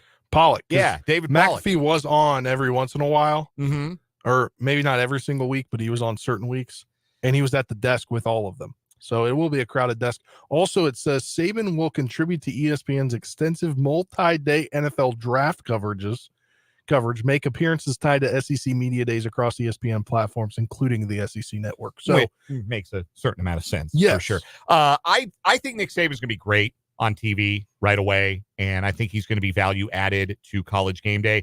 I mean, he's been on I think whenever they haven't made it to the championship prior to this year, he was on their coverage. Yeah, he's come on and he's been with them before, so there's some previous chemistry there. I'm excited for this edition. I can't watch College Game Day if Pat McAfee's going to be on it. I have stopped watching Game Day because of McAfee. I can't handle him. Why do you hate McAfee? It's over the top. It's too much. It's Carnival Barker, WWE stuff, and that's not what I'm looking for. It's just not. It's not my. I guess stuff. our age gap is showing. Maybe it is. Maybe it is because it does seem like there's a younger audience who really gravitates to McAfee, and I'm not dismissing that. But for me, it's too much. For me, especially when you have the guest pickers, right? And the guest picker is usually somebody who has a tie to the school, right? Like it's somebody who played there, somebody who was a part of that rivalry. It's a coach, or it's somebody who grew up there, somebody who's a big fan, and they show up. And the whole thing about having the guest picker is that they're going to fire up the crowd and they're going to pick the home team and everybody's going to be really happy. And Pat McAfee steals the guest picker's thunder every single time. He gets up and he starts doing the fight song, or he starts doing like the chant or something like that, like he's cutting a promo for WWE. And then by the time it comes around to the guest picker, he's like, well, yes, I'm also going to pick Georgia in the crowd. It just doesn't pop the crowd the same. So I'm not a Pat McAfee guy. I think a little of him goes a very long way for me. We're polar opposites on that. I'm a huge McAfee lover. I loved when he had Saban on the show this year. He had Saban every week on his show, and I just loved it. See, I would make sure that I would tune into that part of the show no matter what I was doing. And I think the thing with McAfee is a lot of his stuff is really over the top, but I also think, and I will give him this, because I'll extend a certain level of grace to anybody, because not everybody is for everybody. And I understand, like we got a text right here from 75. I'm 56 years old. Love Pat McAfee. So it's not necessarily just an age thing there necessarily, but it's not my thing, but it's not everything is for everybody. But I will extend this to Pat McAfee, that when he is talking to someone whose intellect and knowledge and expertise he respects, that he does seem to throttle it back appropriately, that he's not going to be interacting with Nick Saban in a way that is the over the top, Royal Rumble promo Pat McAfee that I think actively hurts the show. I think that I there will be, say on his show throughout the season, because they got so comfortable and Nick Saban got comfortable doing a non-usual show, because the Pat McAfee show is not your normal sports talk show. It's not. It's far from it. And he would play into it. Like by the time they got to the end of the season, he was like having fun while also doing it. The energy to me is not what College Game Day needs. And I still watch the guest picker segment stuff at the end, but I find myself enjoying the show less. We also have a text from 785 that says, I think Saban will be as boorish as Charles Barkley is on TV. I'm going to tell you this. I'm going to tell the texter this. I think you will be pleasantly surprised how good Saban is at this. Yeah. He's done it before. That's the thing. Well, he's done it. Coaches do media all the time, and not just in the sense of they do their press conferences or they do their midweek interviews or their post-game interviews. Nick Saban has been doing like coaches shows for years and years, and I think he has a way of interacting with people and a way of breaking down the game that is going to be really interesting. I think he's going to bring a level of analysis that maybe the rest of that panel doesn't bring. I think he's going to be great on TV. Yeah. So give yourself room, texter, to be pleasantly surprised by Nick Saban, because I do think you will be. And I'll tune in and I'll give it another shot. I'll see how Saban changes the dynamic and maybe it throttles McAfee back. I just think he's on 10 all the time. And I will say it's a morning show. I don't need 10. The crowd is giving me 10. Lee Corso putting on the headset is giving me 10. I'm okay if you just bring it to like a 7 or an 8 at times, and I don't think McAfee has those spots on the dial. I think he's 10 all the time. Yeah, I think he's throttling back a little bit on the show now. I think the ESPN-ness has made him throttle it down, and his fans are going to hate that because they called him a sellout when he chose to go to ESPN because he said years ago he would never go to ESPN. But I would say that some things have changed and they're so subtle that they are like over time. Like he used to wear cutoffs all the time. Yeah. And he was rocking a polo yesterday. Just something you wouldn't think you'd see on his show. So he's like, I think he's conforming to media a little bit. I don't need him dressing more professionally than I do, man. Like I'm wearing a hoodie and a ball cap today. He doesn't have to come out and wear a polo. Pat McAfee in a suit defeats the purpose. Like, go ahead and do the tank top thing. I don't mind that. I'm not mad at how he dresses. I'm not mad at that part of his get down. I just think a lot of it is really over the top. A couple more 580 Sports Talk headlines. Let's get to. There have been lots of successful Netflix series and other streaming video series following a season inside a team or a sport. Netflix in particular has had great success with F1's Drive to Survive. Season 2 of Full Swing, their look inside the PGA Tour and professional golf, is coming out, I think, pretty shortly here. They've also done quarterback. Yes, they did quarterback, obviously, last year with to a great level of success. And it looks like their next frontier is going to be Major League Baseball. Netflix announcing today they will produce a series following the Boston Red Sox in 2024. They are also going to produce a documentary series about the 2004 Red Sox, who, of course, snapped the infamous curse of the Bambino and won the team's first World Series since 1918. I am very much not a Red Sox fan. I think the Red Sox stuff, like they were the plucky underdogs and they won the World Series, and that was a neat story. And then it got old fast, especially when they kept winning, especially when they beat the hell out of my team in a World Series. The only one I'll ever see my favorite team playing in my life. So I'm not really huge Red Sox person, but I do think there's some appeal to this because I don't think we've ever gotten a really good season inside the Major League Baseball season. We never really gotten a good behind the scenes in-depth documentary of what that's like. It's the longest season. It's going to be challenging for the Red Sox because I don't know if you've looked at their roster. That might be the last place team. They might be bringing up the rear by some distance in the American League East. Somebody that I know that's a Red Sox fan was posting about it. He goes, I can't wait to see them lose 60, 70 games, 80 games, or 70, 80 games and have that inside. Well, they're going to lose more than that. Yeah. I didn't read his whole tweet. He just said, I can't wait to see them losing. Yeah, and then have to have that as a watchable thing. That to me is more interesting than seeing how it works. I'm very intrigued to see how they set it up because, as you mentioned, the longest season of all, Like Mm-hmm. they did 10 episodes, I think, for quarterback.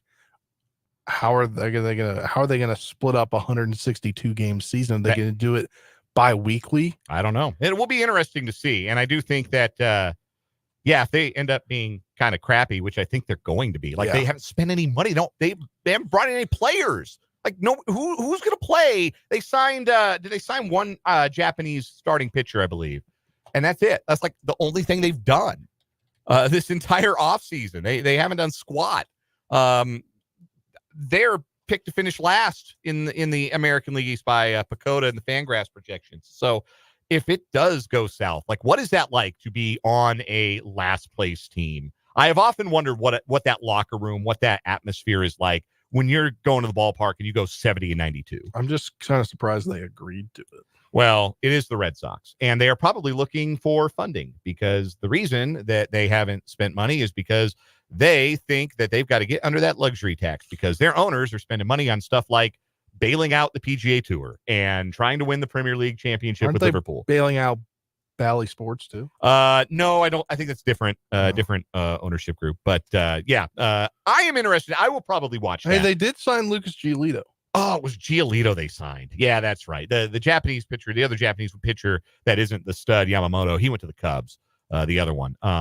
Giolito went to the Red Sox. That's not moving the needle for me. I got to tell you that's the last place team to me. I have no interest in the 2004 Red Sox documentary. That's gonna be like 8 parts, like way too much Kevin Millar. Like thanks. No thanks. That's going to do it for our fine. Actually, you know what? No, I have one more real quick headline that we have to get to. This is a local headline about an exemplary student athlete. In fact, that's the name of the award that she received earlier today. Got to congratulate Kansas Jayhawk and Topeka's own, Washburn Rural's own, Casey Hamilton, today named the 2023-24 Marlene Mawson Exemplary Student Athlete Award winner. That was presented today by Kansas Athletics. It is presented each year to one senior female student athlete who plays an integral role on her respective team and demonstrates strong character and leadership qualities while also being a strong competitor. Having followed Casey's athletic career when she was at Washburn Rural, I can tell you all of those characteristics fit her to a T. I am not surprised that she has received this award today, and big congratulations to Casey Hamilton, one of my absolute favorite athletes that I've had the chance to cover in my time covering high school sports here in Topeka. That's going to do it now for our 580 Sports Talk headlines. We're going to take a break. We're going to hear from some members of the Kansas City Chiefs, including Travis Kelce, next on 580 Sports Talk.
have just a few drops. You have to actually let the beat drop before you actually take it back. It would be disrespectful, frankly, to do anything else. 5:36 here on 580 Sports Talk. Lots of media being done by Chiefs players and coaches this week. Earlier in the show, we heard from Patrick Mahomes and Andy Reid. Travis Kelce spoke to media for some time earlier today as well. Here's what one of the most popular athletes in the world had to say. Maybe. Let's try again.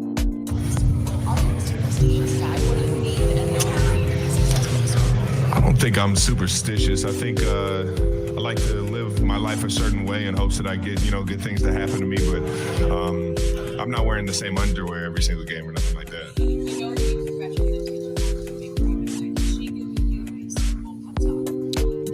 No, she hasn't. She's focused on entertaining the crowd out in, I think is it Singapore right now? Or I think that's in a few weeks.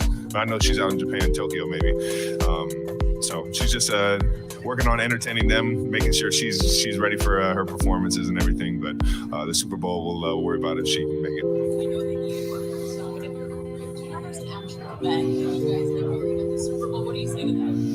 These bets are crazy.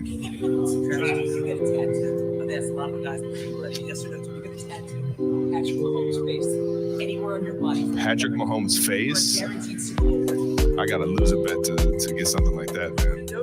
No, I'm not a big tattoo guy. Who's the most famous contact in your phone, not in the NFL and not in coach?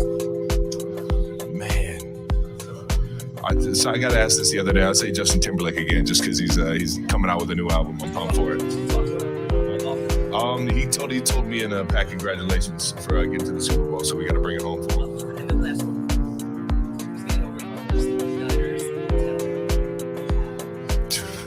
I'm hoping I get this ring on Sunday. I know that.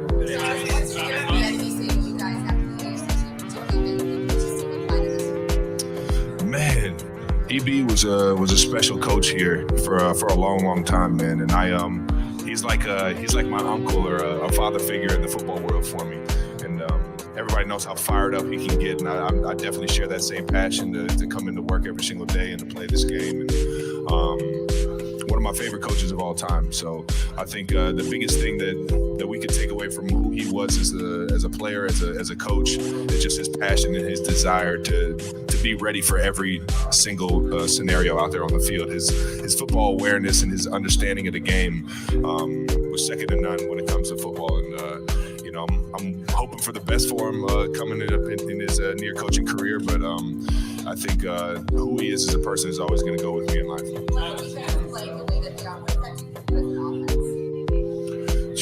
Man, it fuels us with confidence, but we got to start putting up more and more touchdowns as an offense, and knowing that's going to be big. Playing against the San Fran team is putting up touchdowns instead of field goals, and making sure we make their offense feel the pressure to keep scoring. Yeah, the Eagles, baby. They I'll tell you what, man, the Mexico City crowd playing down there at the Azteca was absolutely unbelievable, man. That experience I'll remember for the rest of my life, and hopefully we get another chance to play down there in the future. The crowd down there was so electric and just so open and warm to the game of football and or American football, and it was an experience that I absolutely enjoyed.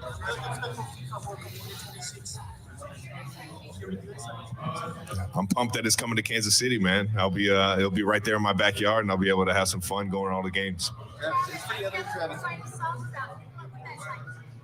That's a question for Taylor. You're a role model for your young teammates.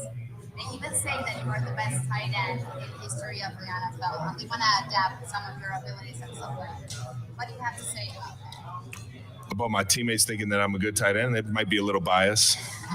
We have a lot of fun in the building, so hopefully I won over every teammate that I've ever had. But I think this team's special because of how close we are and how much we support each other. You are the best tight end in history. I'm trying to be the best tight end on Sunday. I know that.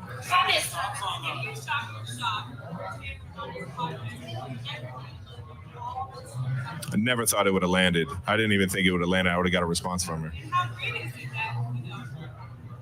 We're here and we're all happy. I know that.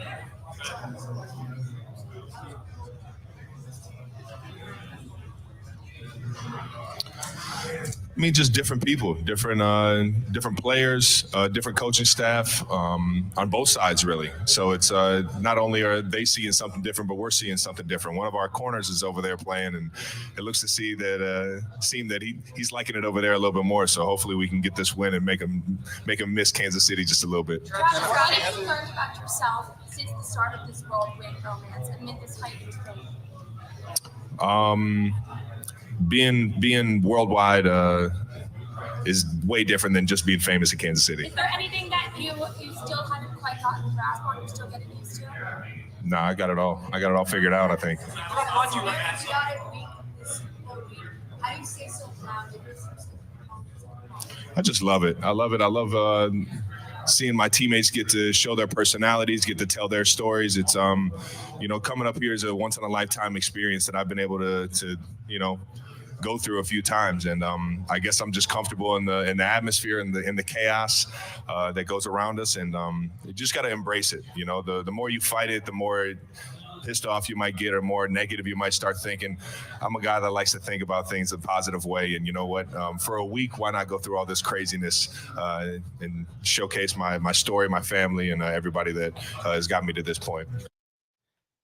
That is Travis Kelce. That was a very different crowd of questioners than attended the Andy Reid press conference. And Patrick Mahomes for the most part. There's a couple in the Patrick Mahomes one, but most of it I feel like it was at least football related. Let me put it to you this way. I don't think you're going to see any clips from like Willie Gay's press availability if you go home and you turn on Entertainment Tonight. But you might see that. Yeah. That sounded like some Entertainment Tonight questions.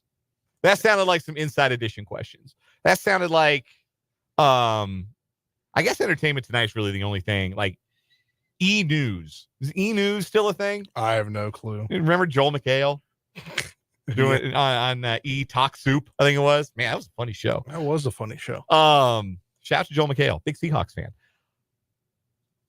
Travis Kelce, I think, is so uniquely equipped to handle everything that is happening in his life right now. Like, this could not happen to a person who would be dealing with it better than Travis Kelce is. The circus that your life inevitably becomes, one, when you already have a baseline of fame. Like, Travis Kelce did a dating show. Like, we know he's comfortable putting his love life out there on Front Street. He did a whole reality show. But you already famous, and now you're even more famous because the fame of the person that you are now in a romantic relationship with is beyond the level of fame that any football player has ever experienced. And you have to navigate that while also trying to win a championship. And because he's done the my love life is everyone's business thing before, and he's done the win a Super Bowl thing before, multiple times, he's uniquely used to this. Like, this doesn't faze him at all. They're asking him ridiculous questions like, who's going to get a ring first, the 49ers or Taylor Swift? Like, that's the corniest question in the world. And he just... That's something you ask if you're going to ever ask that. That's a Monday night question. Yeah, that feels more like a Monday question than a Wednesday question. By what I mean, if you don't know that, that's the Monday night media night, opening night for the Super Bowl. They used to just do one media day, and now, of course, because the NFL commodifies everything, they commodify the opening night. Yeah, but for this week, I was just confused that we get to multiple days. You hear them. Well, I'm glad we do, because it's one, it's content, and two, Travis Kelce, like, even though you couldn't see him, you could see him answering that question. Like, I'm just trying to get a ring. Like, he's ready for this. He's built for this. Anybody who thinks this is a distraction for him, no, man, he's thriving in this chaos, and it's been pretty entertaining to watch. We're gonna take a break. We'll hear from some other Chiefs players, some brief snippets from their comments to the media earlier today. When we come back, as we turn the corner, round third, head for home on this edition of 580 Sports Talk.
Back on 580 Sports Talk, Dan Spencer with you. Brendan's got Washburn basketball tonight. They are underway at Lee Arena in the women's game. The Kabods can be heard on our sister station, Classic Country 106.9. Other members of the Kansas City Chiefs did speak to the media today. We won't play their comments in full, in large part because unlike the more professional settings that Andy Reid and Patrick Mahomes got, a lot of these questions are just indecipherable and hard to play those on the radio. But Isaiah Pacheco was one of those who spoke to the media, and he talked about a few different things. One of the things he spoke about was pass protection. If you go back and you watch that 2022 game, you don't even have to watch the full game between the 49ers and the Chiefs. If you go back and you watch the highlights, just the YouTube highlights, it's about 15 minutes worth of highlights. There are a lot of highlights. It was a high-scoring game, 44-23. But if you go back and you watch the highlights, a lot of successful Chiefs plays involved a running back chipping Nick Bosa. In fact, the Chiefs had a touchdown waved off because of a legal block below the waist on Nick Bosa. And I remember that being pretty controversial because it looked like Jerick McKinnon had been outside the box when he made the block below the waist. And it should have been, or inside the box, it should have been a legal play. But it was not, and took a touchdown off the board for the Chiefs. So Isaiah Pacheco is going to be in a role where they might ask him to block a little bit. And they asked him about the importance of pass protection, and this is what Pacheco said. Speaking of passing, you got to be able to be in on third down, and that comes with being able to pass pro. That will allow you to be in on third down to get opportunity to get the pass from Pat or whoever it may be. And that comes with practice and knowing the situation and understanding if they have your trust, you're able to get the job done. Pacheco's not a great pass blocker, frankly. He's not there yet. I think that's a skill you can probably learn as you go, but it's not like Pacheco, I think, can be good at it because as we've seen when he runs the ball, he's not shy about contact. He's not going to shy away from hitting somebody. So pass protection, chipping, those kinds of things, Pacheco should be good at that. And like he talks about, if he's good at that, that means he can be on the field on third downs. They don't have to go to Clyde Edwards-Helaire or somebody else. McKinnon would be ideal to have in this game if they can get him healthy, if they can get him on the field, even if it's just 10 third down snaps to be able to knock the crap out of Nick Bosa or take a screen pass. It would be great. But if he's not, that role, that onus is going to fall on Isaiah Pacheco to take care of some business and pass protection. George Karlaftis spoke to the media today as well. The big Greek playing in his second Super Bowl in as many seasons was asked a general question about the way he plays and how he's improved this season. With Spags, it's all about staying disciplined at the end of the day. I think we pride ourselves in being a very disciplined unit and one that doesn't allow the quarterback to escape and one that executes our assignment. And I think whatever success we've had is based on, in large part, to the defense and to the discipline of our defense and our group, the trust in each other. But, for me, it's all about discipline, knowing where you could take a chance, maybe rush a little bit up higher upfield, for example, or when you got to go really power and really contain the quarterback. That's based on game plan, that's based on the call, and just having that experience really of when and knowing when to do what. Coming as a rookie, you don't really have that, but now second year, third year, you continue to grow in this league and to have those experiences. I think that's what helps. There are a lot of names on the 49ers defense. They got a lot of big names. Do you know how many guys they have on their team that had more sacks this season than George Karlaftis? I was going to say zero. None of them. Nick Bosa had exactly as many sacks, 10.5, as George Karlaftis did. He's a big-time player. And I think he's going to make an impact in this game. They're going to need him to. They're going to miss Charles Menahu off of one end, so Karlaftis coming off the other. He might be against Trent Williams in some money downs, some passing down situations. If he can win a rep or two against one of the great left tackles of all time, that'll be massive for the Chiefs. One other clip we want to play for you. This is Willie Gay talking about the importance of his role and his position coming up on Sunday. It's cool. You got to be an athlete, for one. You got to be able to cover. You got to be able to come downhill and get off blocks. You got big 300-pounders trying to stop you from getting to the ball, and that's not easy at all, So you got to – every play is literally a dogfight for linebackers and D linemen. But and if it's not a run play, you got to go out and try to cover guys running 4.340s, 4.440s. So you have to be an athlete. Again, that's Willie Gay. Chiefs will certainly be grateful to have him back in the fold for Sunday. Before we take our final break, want to remind you again that tomorrow 580 Sports Talk is on location at the Prairie Band Sportsbook up at the Prairie Band Casino and Resort in Mayetta. We hope you'll join us. We'll be there throughout the show, 2 to 6 tomorrow. Come on up, say hello, hang out, maybe play some bets. They've got Super Bowl bets, money line, totals, lots of props, lots of futures that you can play up there as well. We encourage you to join us tomorrow. We hope that we will see some of you at the Prairie Band Sportsbook for tomorrow's edition of 580 Sports Talk from 2 to 6. We're going to wrap up today's edition with a final word right after this.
Final word time on this edition of 580 Sports Talk. Spencer, you're up first. My final word is, I'm just seeing this on Twitter, we probably would have included it on our headlines, is that the MLB is working to potentially have players in the Olympics in 2028 because it's stateside in LA. That would be awesome. Yeah, I would dig that. I love the World Baseball Classic, so I would dig that if that were allowed. I know we're getting NHL players back in Olympic hockey, which I'm jazzed about. So that'd be interesting. You'd have to take a big chunk out of the middle of the season. Probably not have an all-star game that year. Probably now that it doesn't matter. Yeah, I'd be okay with that. I'd rather have Olympic baseball than an all-star game. Yeah. I'd be fine with that. I'd be fine with like a 2-week break and an all-star game. They I'd said be they good with could get it down to a 5 to 6 day tournament. I'd be psyched for that. Like a Legion tournament. Yeah, that'd be, yeah. They could do I'd it like be, American I would Legion. be so psyched for that, to get baseball in the Olympics. 3 games and a for day? the players. Yeah. Bryce Harper's apparently been one of the guys that has wanted to do it and wanted to be able to play in it. So I'd be happy for the players. Banging the drum for it. Yeah, for sure. Interesting note to close on today. For my final word, the Chiefs are going to try and do some of the same things that the Lions and the Packers did offensively that were successful against the 49ers. And I know this because they did some of those things when they played the 49ers last year, and they were super successful. And they resulted in the game of McCole Hardman's life. And if it's not McCole Hardman, maybe, just maybe, it's Kadarius Toney who can find redemption with a big play or two in the jet motion game in Super Bowl 58. That's going to do it for us today. We're at Prairie Band Sportsbook from 2 to 6 tomorrow. Come on out and join us. For Brendan Grzinski and Spencer Dupuis, I'm Dan Lucero. This is 5A Sports Talk.